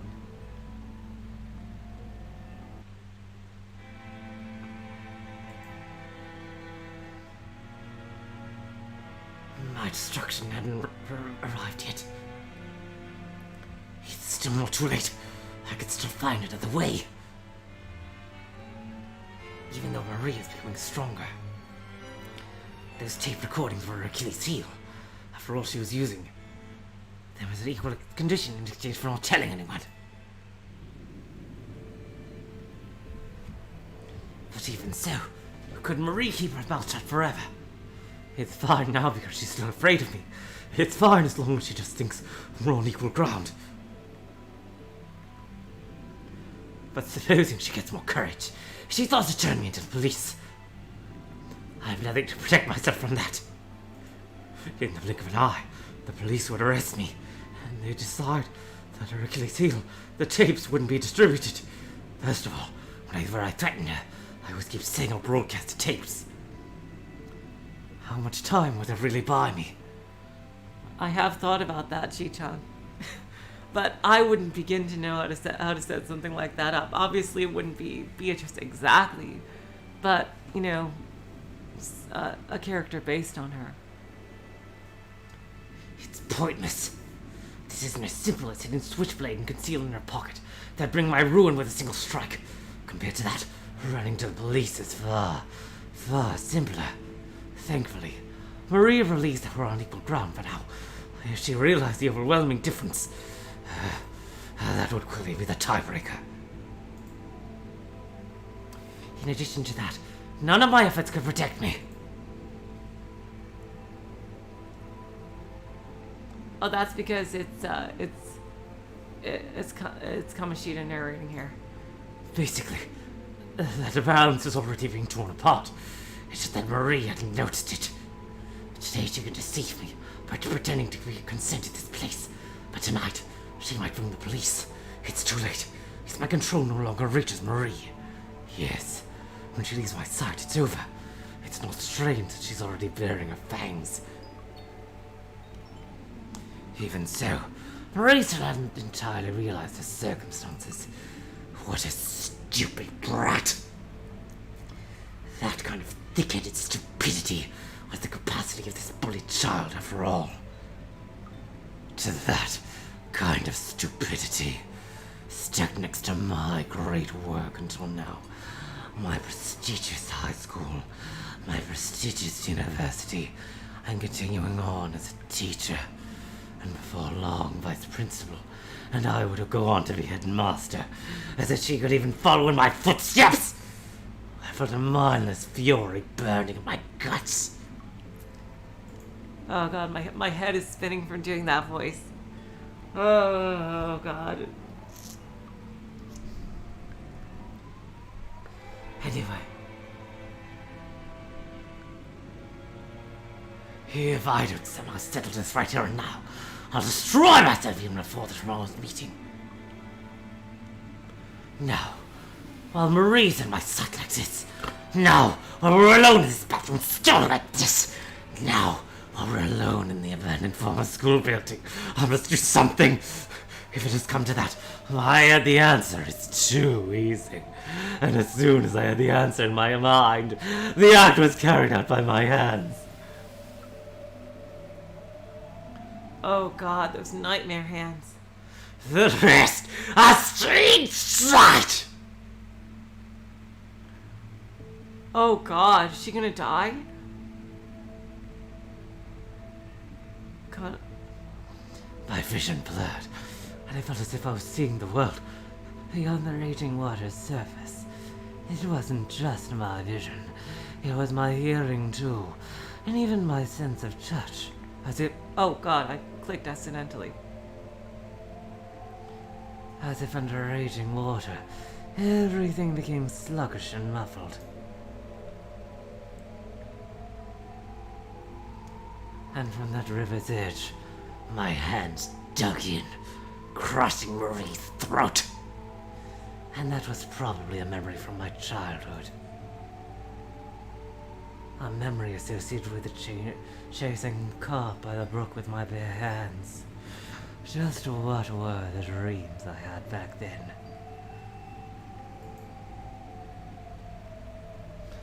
I saw myself as the Prime Minister.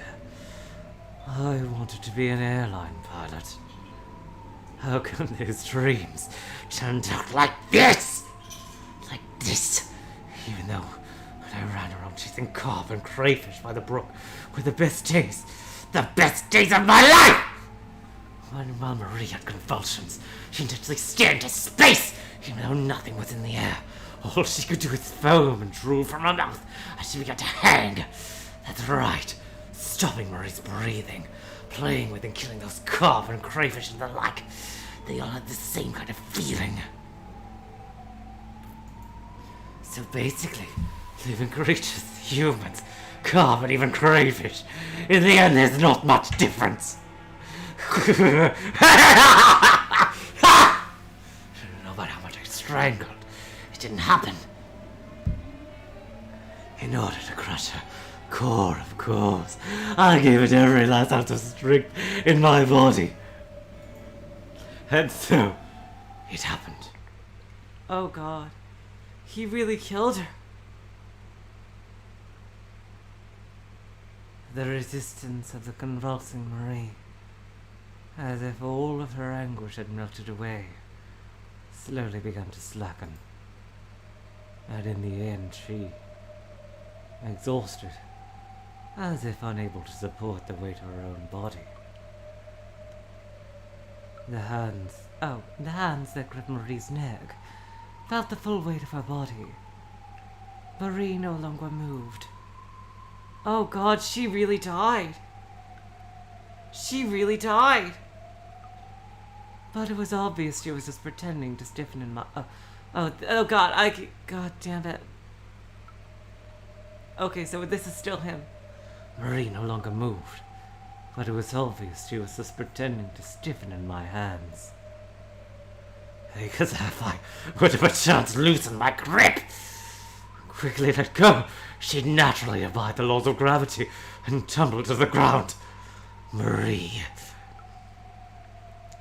with her back to the wall, using the friction of the wall as to show one final act of resistance,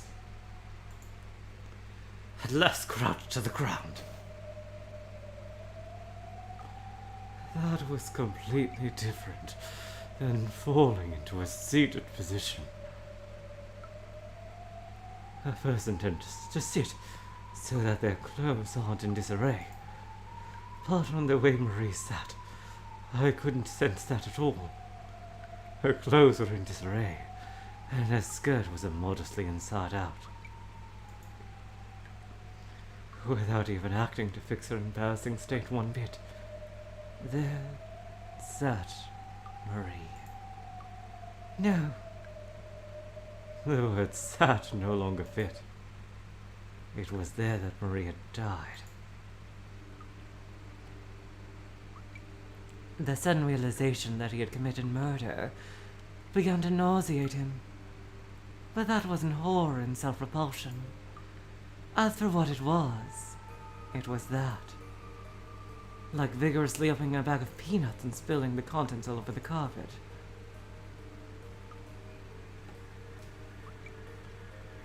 While looking at that horrible spectacle, he seemed to grumble as if to say, "How annoying." Yes, it was particularly bothersome. I'd already went and killed her. There was no point in regretting it now. That said, I don't need to regret it. Marie's dead, and if I'm still living, from now on I can live my life without shame. And for that reason, I have to hide Marie's corpse. But where? I can't think of anything right now. But if I can reclaim my composure, I'll be able to think about it as long as I like. And because it's not like I stabbed her with a knife, leaving any traces that stand out, it's also already late after school. The students have all but disappeared. Since I'm a teacher, and I'm busy with my own work, what goes on in the school holds no interest for me. I'm feeling dizzy from doing that voice. Oh God, I forgot that doing the frickin' monster voice makes me feel dizzy and lightheaded. Hold on a second. Sorry.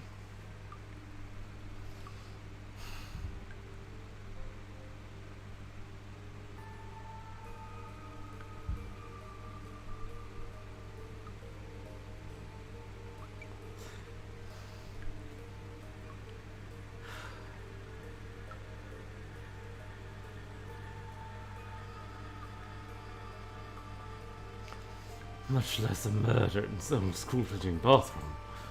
Because there's no way someone would suspect me of hiding the body somewhere. Good thing I have this fan. By then, I finally realized I was taking deep breaths. Probably it seemed as if I wasn't as cold-blooded as I thought I was. No, you are. You are!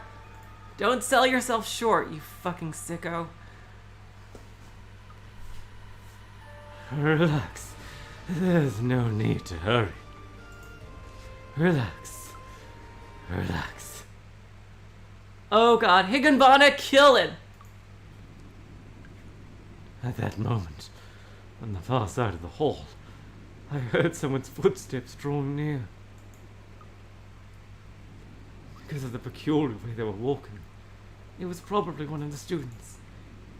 But in the old school building at this hour, and even then, what kind of business did they have with this bathroom?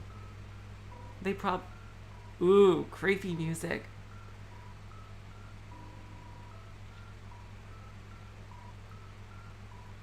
That's right. It's certainly been rumored that the yokai, called Meze-Meze-san, comes out of this bathroom. Most of this superstitious students won't go near it, but there's also curiosity among them, as much as one might threaten them not to go near a place. Sure enough, there'll be at least one particularly curious bastard who will go there. The sounds of those footsteps weren't coming at a brisk pace. I could tell it was someone walking very carefully, and slowly, step by step. And I could even tell they were holding their breath. Because I had clearly imagined this already. In order to put those rumors of that so-called yokai, who comes from this stall, Meze-Meze-san, to the chest, the time for that one person seeking to test their courage has finally come.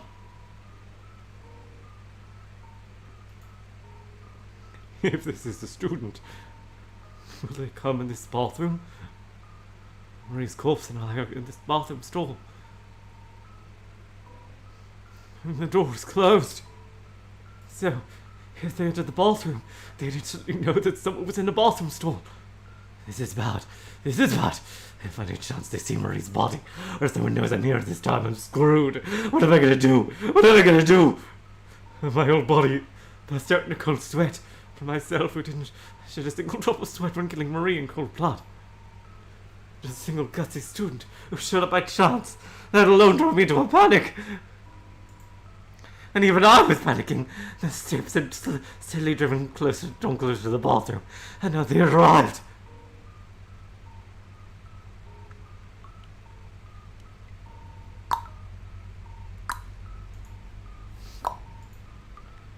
His footsteps stopped at the entrance to the bathroom. Knowing that the stall's door was closed, I gulped. And maybe, besides seeing it was closed, maybe they think it was truly empty at any rate.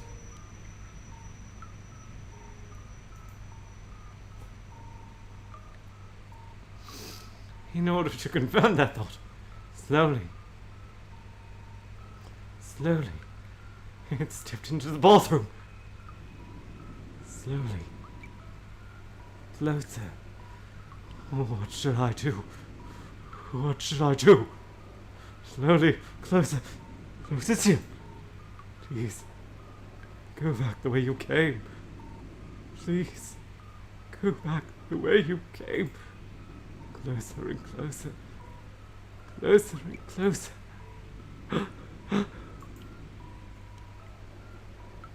My seconds feeling like hours. Time froze. And then a knock.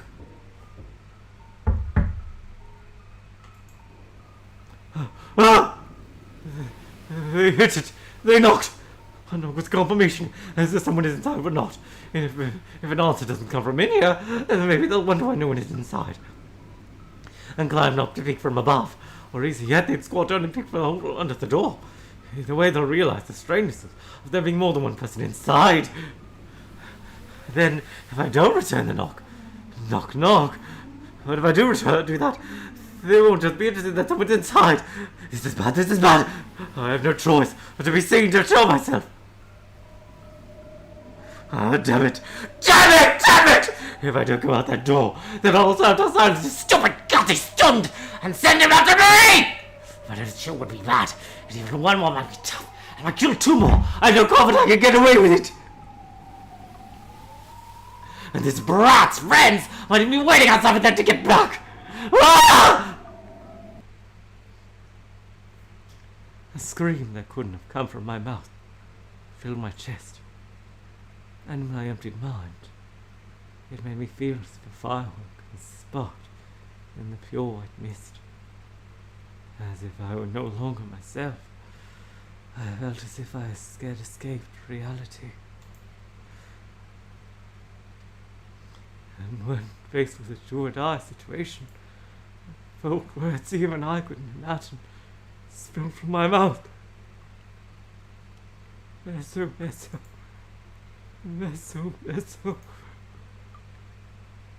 I thought it was Meso, Meso-san's line. On the other side of the door, I certainly heard a primary schoolgirl scream with a "Ah!"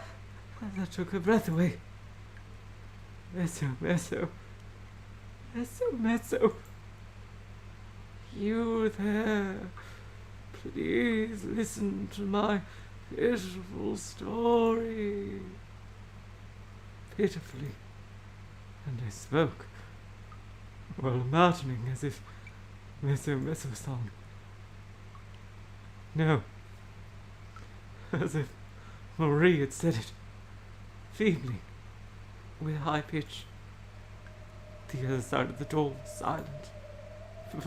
Perhaps this third-rate performance wasn't enough.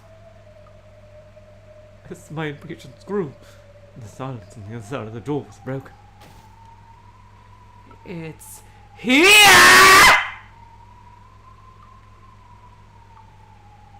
That was undoubtedly the primary schoolgirl's scream. The words "it's here" are commonly used when encountering a ghost. In other words, the girl who sought to test her courage believed she encountered Meso-san. As if she had forgotten discretion when she came. The noise of loud footsteps began to head far off into the distance. Seriously, this guy would even discuss Tepe Hojo. Like, this guy is just the scum of scum.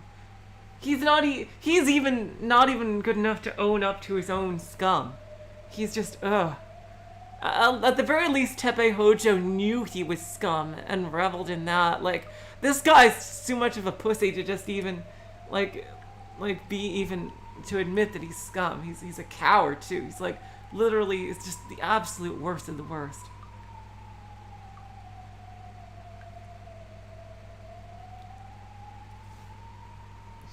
And also, noise of loud footsteps began to head far off into the distance.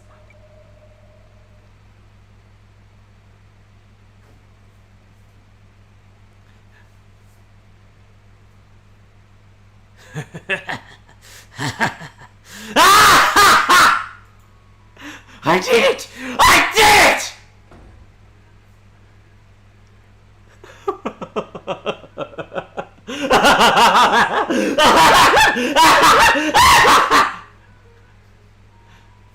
The instant I completely exhausted my wild laughter, and the instant I believed my enemy had been repelled, I acted with lightning speed. I picked up Marie's body and flew out of there, because soon a crowd might rush into this bathroom.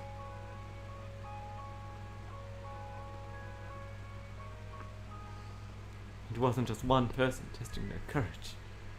Almost by losing a game of rock, paper, scissors, she was made to come here as punishment.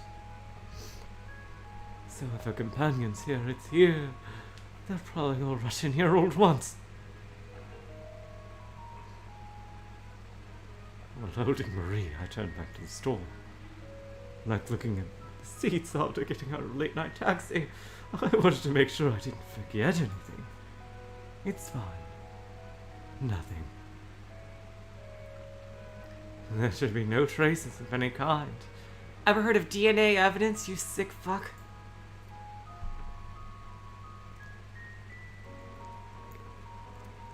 No, quick! This place won't be safe for long. Diving into the first empty classroom before the restrooms, holding Marie's body in the shadow of the platform, I also tried to conceal my breathing. As I predicted, around 4 girls made an uproar while running through the halls. Should I suddenly reveal myself and go scold those girls for running through the halls? No, that kind of pointless act wasn't necessary. Staying here for now and hiding my breath is a much better plan.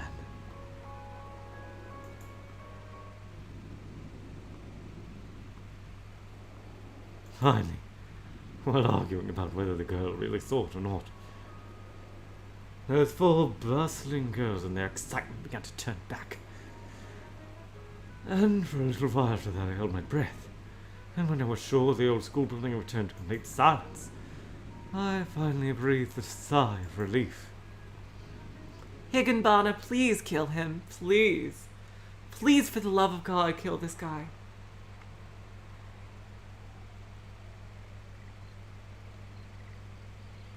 The area had already begun to get fairly dark.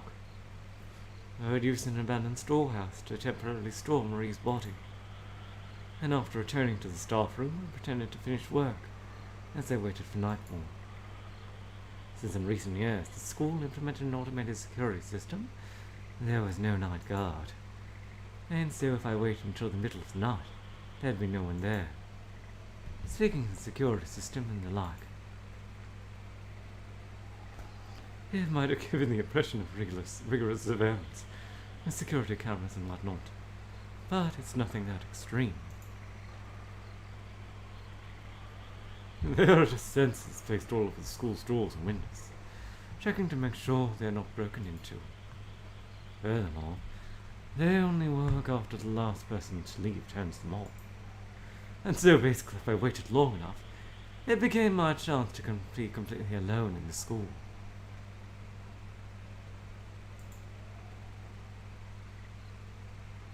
So, with the school completely empty under the darkness of the late night,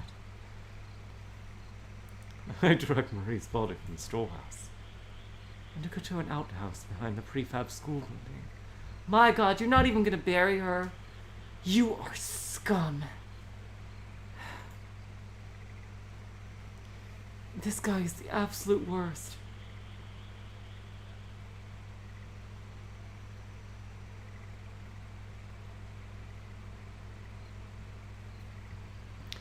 This toilet was the fairly old squatting kind, where the waste had to be pumped out from a gigantic septic tank buried underground. Originally, the drainage system should have been changed, but at the same time this prefab was made, it seemed they intended to quickly tear down the old school. But since it wasn't destroyed and was always being used, both flush toilets and squat toilets came to exist at the same time, in this strange state of affairs. On a lighter note, I can't believe squat toilets were something that exist in Japan. That seems like a fucking torture chamber. My God. How is that something that exists? Seriously, just how? That is just... Seriously, that is something... My God. That seems like a fucking thing straight out of the fucking Middle Ages. I think even in the Middle Ages, like you see in Game of Thrones, they had toilets you actually fucking sit on.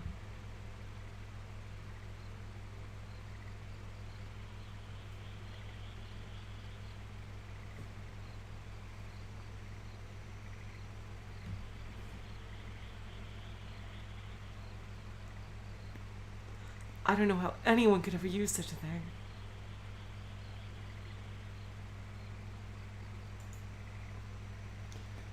Someone just comes to empty the septic tank sometimes. My God, Eternal Magician, that's something to be very careful about in Japan.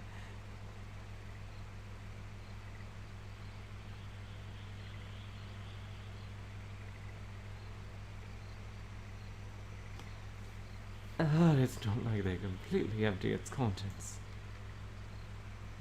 Much less peek at the bottom. He has the keys to the septic tank? And so have I tossed her inside the septic tank. No one should notice.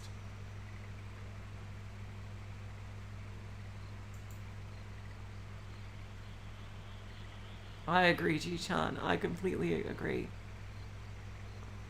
It might be found someday, but that might be in the future after the body's turned into a skeleton. Covered in shit and eaten by maggots. What kind of trace could they find on their skeletal remains? And the most they could think is that she accidentally fell in while playing.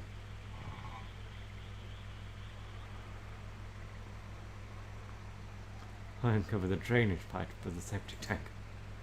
For a moment I winced at the horrible hot stench. Ugh. And then I shined a light on Marie's body with my flashlight and checked to make sure I didn't leave any suspicious marks. It looked alright. It's not as if she lost her shoes along the way and left them somewhere in the school. Suddenly, I noticed something was a little out of place. I hope you fall in there, you piece of shit. That's where you belong. Where was her right sleeve button? The clothes Marie wore had decorative buttons on the sleeves. I hope someone throws you in there while you're still alive. I think that's the best punishment for you. Looking at her right sleeve should have had one. But it wasn't there, and her arm lay bare. Maybe I dropped the button somewhere. No, maybe she didn't have one on today to begin with. Searching the school for a single button was impossible. Rather than worrying about that, I was aware that I had to immediately dispose of Marie's body.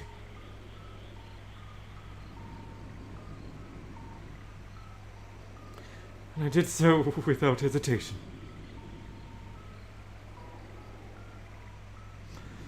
From within the deep and unusually large septic tank came an echo with a plop sound. And after that, some disagreeable sound. Oh God. Oh God. You're talking about the telltale heart, Mr. Valdek? Something like that. Oh God. Can he please slip and fall in there? Please, I will give anything to just have him slip and fall in there. Can he please just someone push him in? It too was replaced by the sound of the insects of the night and disappeared. Yep, Mr. Valdek, that's the telltale heart. Fucking hell. Ugh. I returned the train's cover to the way it was before. It's fine.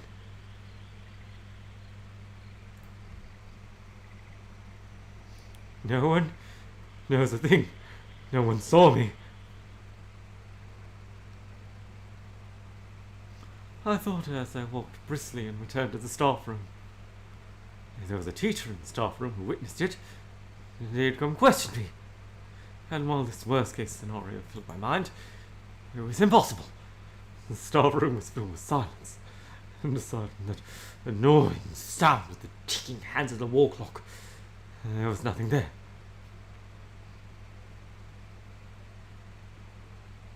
After all, Is this voice okay for him? Because I think he deserves like this haughty tone, like that has like a slimy undercurrent to it. I know it's a bit late for it, but is this voice okay for him, or?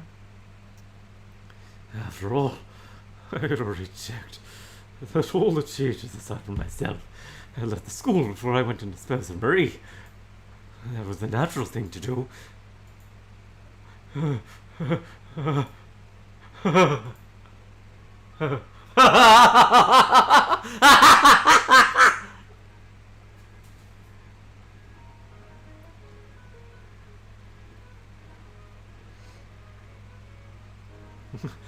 There wasn't any need to laugh. But I was exhilarated. The annoying cleanup job was over, and felt like a fulfilling and senseless laugh. The cause of my laughter wasn't just that alone. That's right. My quick thinking back in the bathroom. When that girl testing her nerve came and knocked, I thought it was over. But then, pretending to be that Mesu-san I'd heard about wasn't beyond me. Don't use my phrases, you sick fuck! You are not allowed to use my phrase, you fucking ass. Ugh. That girl will probably spread the news to the people that she meets every day starting tomorrow that she met Mesu-san. The school will certainly say yokai named Mesu-san exists and a legend will be born. That meant basically I was Mesu-san. That's right. Leaving no evidence, I accomplished murder and escaped unseen. And that meant I stood above humans in the hierarchical pyramid. In other words, I passed my test as a killer, and now I had surpassed the so-called human stage. And what I earned was the name Mesu-san. Yes, I have surpassed human beings. I have become Mesu-san. I have become a yokai. I am beyond humans. I murder humans, and I am feared by them.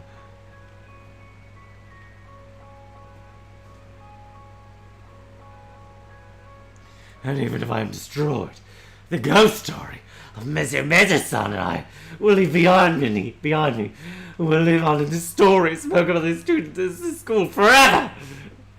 That was as if I had even transcended my innocence capable predestined human lifespan.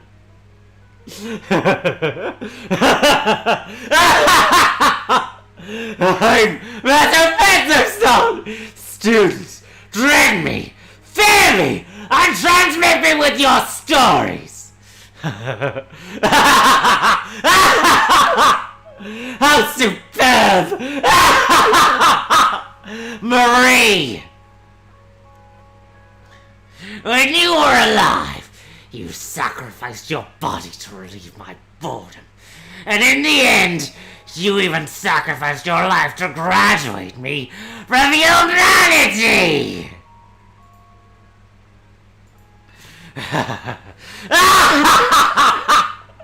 What a swell kid!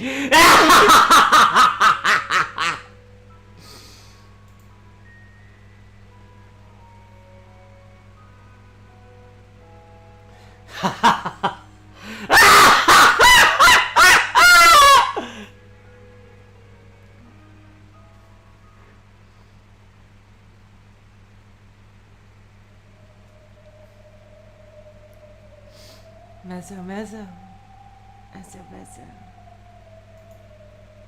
I'm gonna keep going.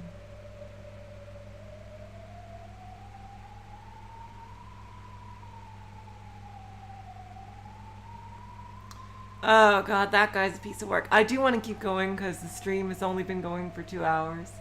And I like to go closer to 3 hours. And, what I will do here is get a coffee. Because my voice is fucking dead right now.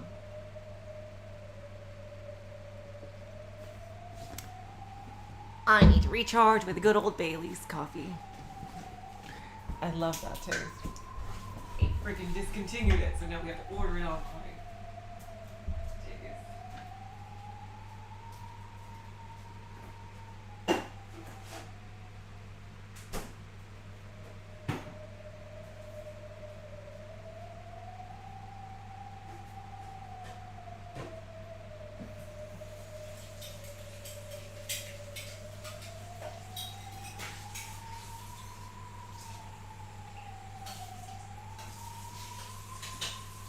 Jeez.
god, very funny. The coffee machine would sound like me fangirling. Oh my god. Ah!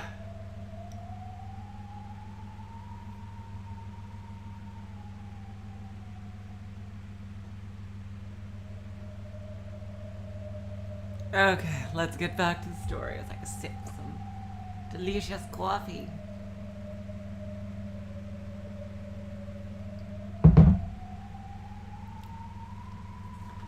If someone were there to hear it, they would have heard a sad wail, as if someone's heart had been torn to pieces. And it could be heard coming from behind the outhouse, where Marie's body had been disposed. Of course, it was a sorrowful cry because there was no one to hear it.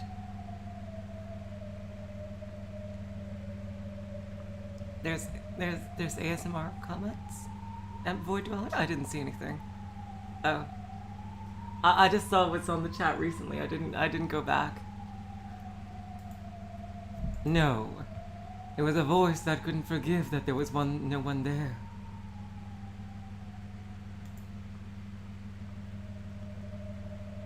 Marie's body was now in a vat of filth, where light would never shine again.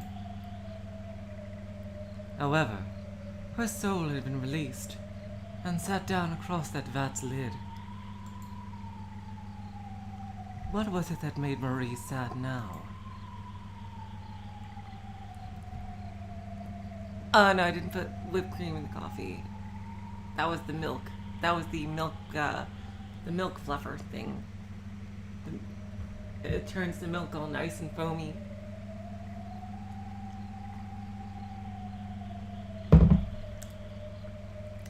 Even Marie herself didn't know. It made her sad nonetheless. She hoped she would have been given her life, only to have been given this sad fate.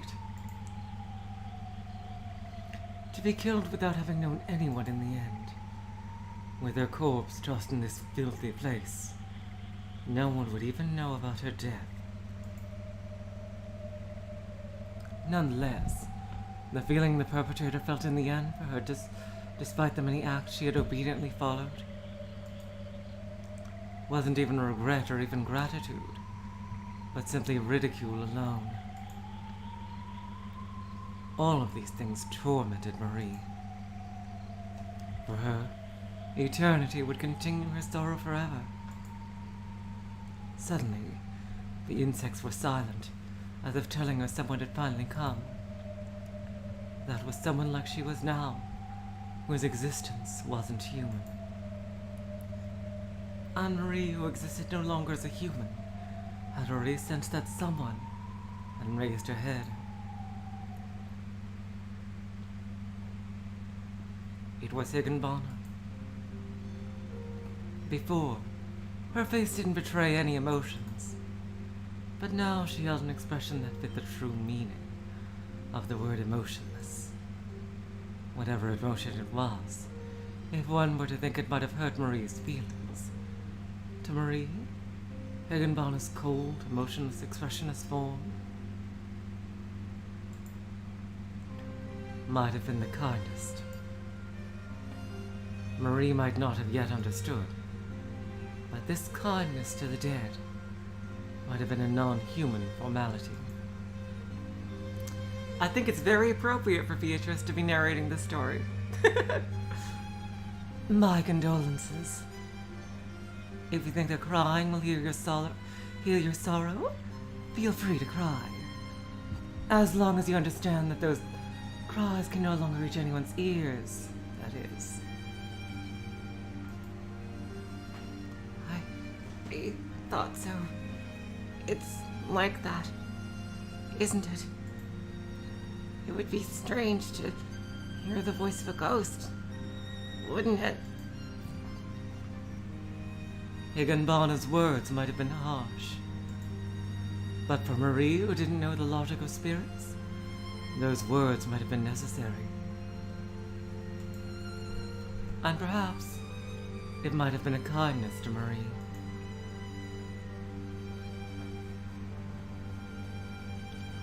A cry is a sign that someone is looking for help. Because until someone hears them, that person will continue crying. And for ghosts whose voices can reach no one, without realizing it, they continue crying eternally, forever and ever. And when they are reduced to a spirit that cries only for crying's sake, they become seedy spirits who just want their cries to be heard by the living. And because she knew what it was like to be reduced to that sort of existence,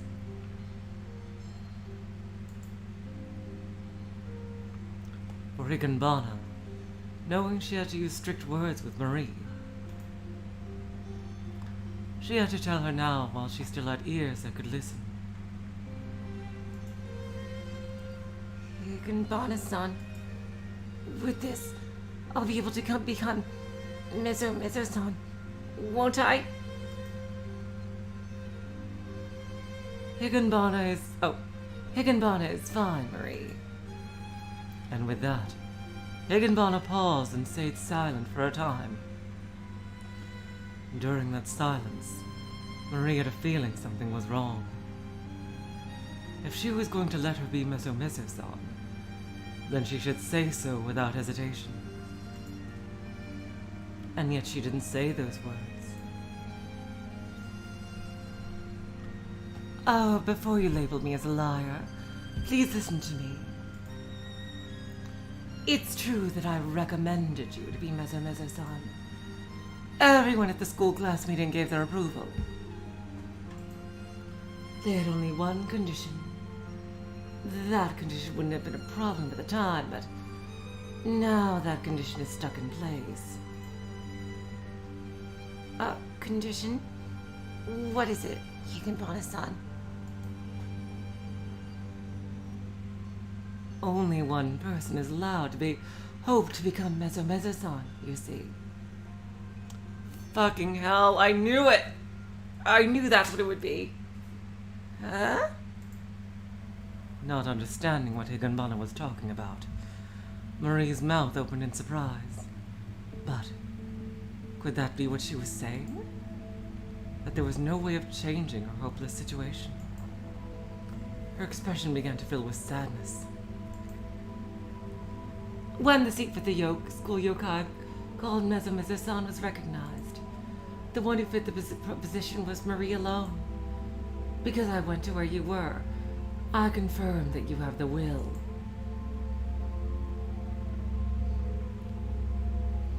And since you had the will, and because you alone had the intent, at the time there was no problem for you to become Mezo-san. Nevertheless, at the last moment, a problem developed. What's the problem? A person aside from you has appeared who hopes to become Mezo-san. Ah, boy. Huh? Because you're here crying with all your might, you didn't hear his voice, right? And that man with a wicked laughter and his loud voice even reached our class with that cry. That was a very ironic twist of fate. Because, to tell you the truth, his voice might have been more intense than your sadness. You know, the man who killed you? That Kanamori? He went and declared that he would become Mezo-san. How? How did Sensei? Right after he killed you. To drive away students that arrived there, Kanamori faked being Mezo-san. That turned out splendidly. Being extremely pleased with himself, he believed himself Mezo-san. So he just declared it with a yell. I thought such a wicked voice would reach your ears. But because you were busy crying, you didn't hear it, right?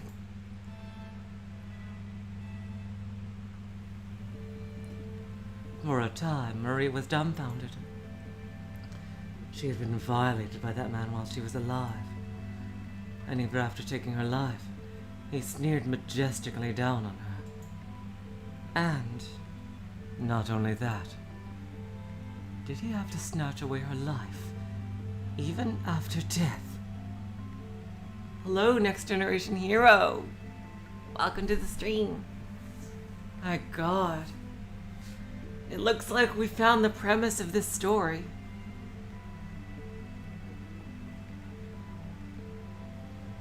Even in death, can't she free herself from that man's control? It can't be. It can't be! Ah! For a time, all Marie could do was hide her face as she continued to shed her tears of sorrow.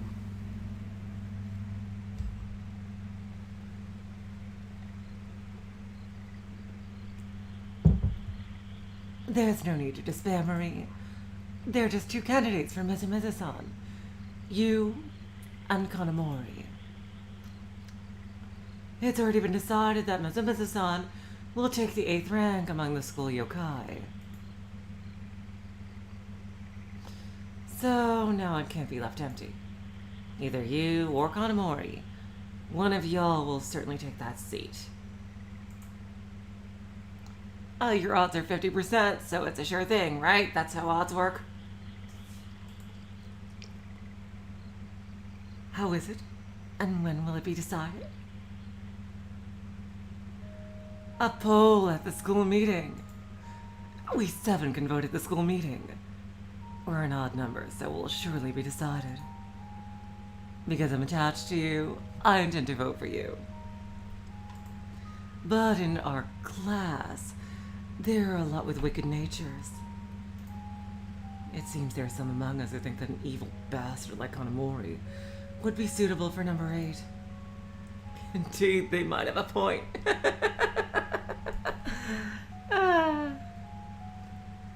Oh no. Well, if I should lose that poll, what'll happen to me? There is no place where as many ripe souls gather other than a school. There is no place in all Japan where as many evil spirits gather just to feast on the leftovers of those souls. You probably can't perceive them yet, but even this area around this mammoth school is a well-known yokai gold mine. For someone like you, since they have no respect or control, those ill-natured guys wouldn't pass up an awfully juicy soul like yours. In an instant, they'd rush you and devour you until they've sucked out your bone marrow.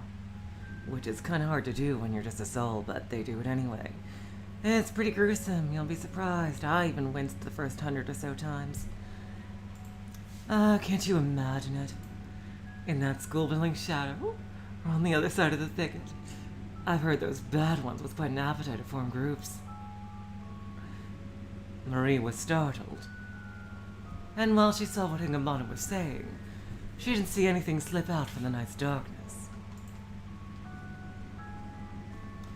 But even without seeing them, she was certain these wicked beings existed. Oh, you'll be all right for now, darling. Your spirit is still being looked after by the one and only Higanbana. On school premises, there isn't a fool who would dare attack someone from the school, in the care of a school yokai from the 7 seats. Not to mention, I'd teach them what cruelty is.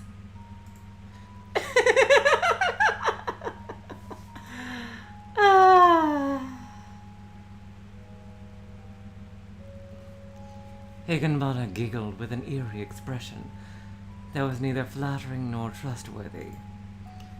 That should have greatly frightened Marie. But Marie couldn't see it. She was more frightened of the things appraising her that hid in the veil of darkness.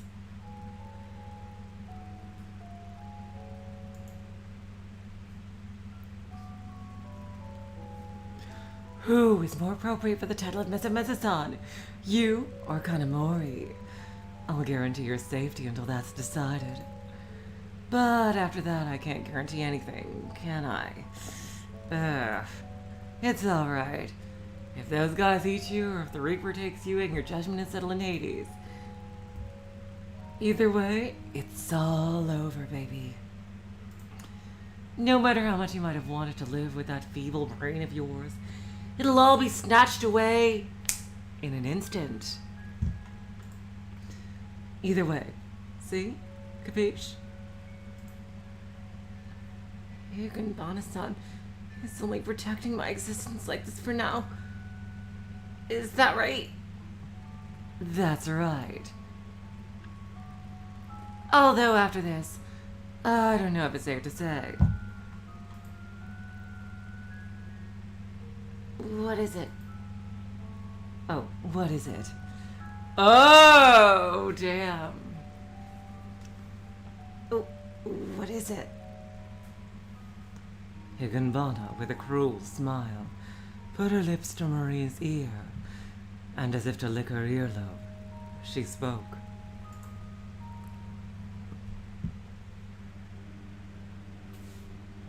There are many who think you look delicious. Not only just in that group out there, but I do too. Because I think if you don't become Mezo-san before they can sink their teeth into you, I think I'll eat you first myself.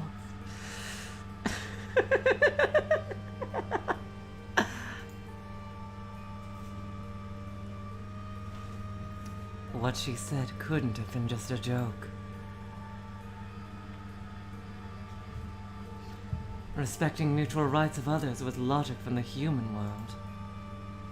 In the world of non-humans, rank was everything.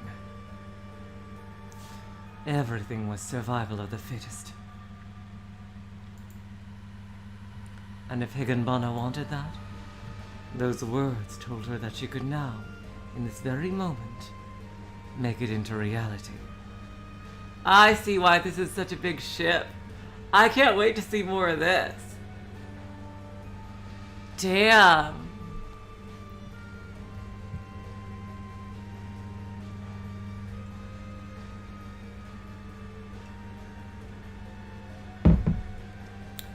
Thinking that there's nothing to be afraid of after death? That is human stupidity. Even after death, the world is still filled with things to be afraid of. And Marie, who has already once dived through the extremely cruel barrier of death, that reality where she could have lived without excess of cruelty, where she could have known no fear, never came. But Marie reined in her fears and spoke in a gentle voice. If it comes to that, then if Higanbana-san desires that, I think that would be all right. Have you already given up? That's not it. It would be ingratitude. Because Higanbana-san is protecting me. I'm allowed to exist as I am now, aren't I? And here's where we go! Here's where their relationship gets interesting. Damn! Oh, I am loving this setup. Because to Higanbana-san, who gave me time to cry for my own death, I think I must be grateful for that.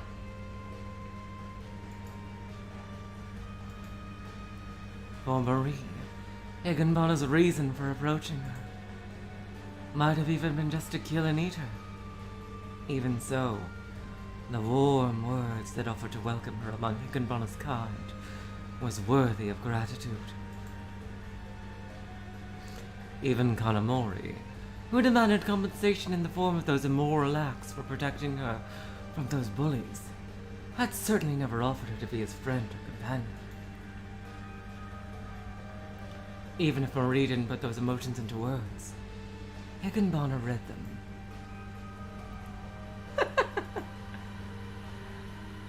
Higanbana laughs, but Marie doesn't see her expression. If that happens, then your soul will be delicious. To be a suitable school yokai, you'll need a bit more wickedness and cruelty, you know? That's alright. Because I said I wanted to take my revenge, as I am now. I'm capable of that kind of cruelty. Oh, darling, I can't wait to eat you up. And with that revenge, if you don't become Mezzo-san, you'll be in a tough spot, won't you? And even if you have your revenge, it might just be an inconvenience for that man, right? Marie once again began to cry.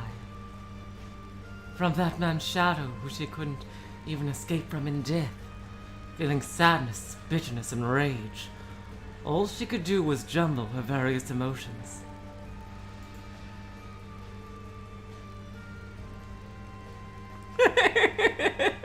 Sorry, you guys. I couldn't get caught up sometimes. Even her wail of agony reached no one, as if it was swallowed by the veil of darkness. Marie, school yokai's expectations, and the like didn't matter one bit to the still living Kanamori. But even so, Kanamori hadn't yet completely cut all his connections to Marie's death.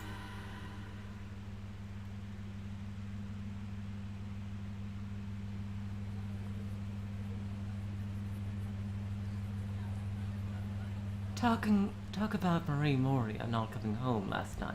Is this the is this a good spot to pause or not? Or who people who have read this, do you think I could finish it in the next half hour or not?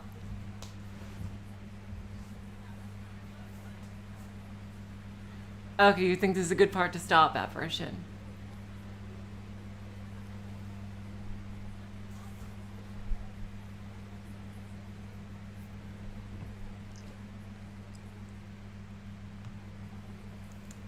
Damn, what a premise! Yeah, I always say LW rights. Always.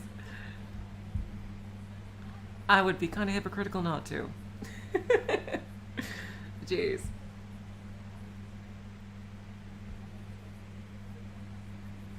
Okay, this is a good stop. This is a good place to stop.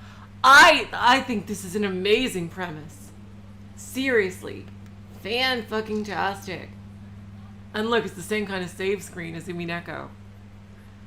Oh, wow. Eternal Magician. I read a Yuri visual novel. That's what Seabed was. If you want to see that. if you want to see me react to that one. That's what Seabed was. Okay. So, with that, this will continue on, what is it? Today's Tuesday, so Saturday. This will continue on Saturday. And on Thursday, we continue with Ever 17. My God, talk about a pair of amazing stories already.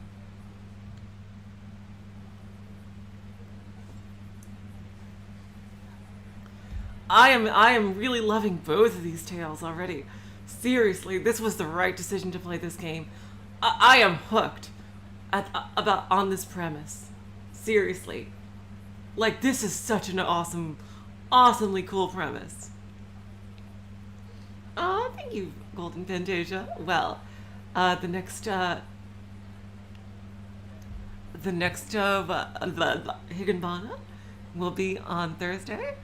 And Saturday. Sorry. Saturday. And Ever 17 will be on Thursday. So until then, I will say, so long, farewell, auf Wiedersehen, good night. You are all the sweetest of hearts. See ya.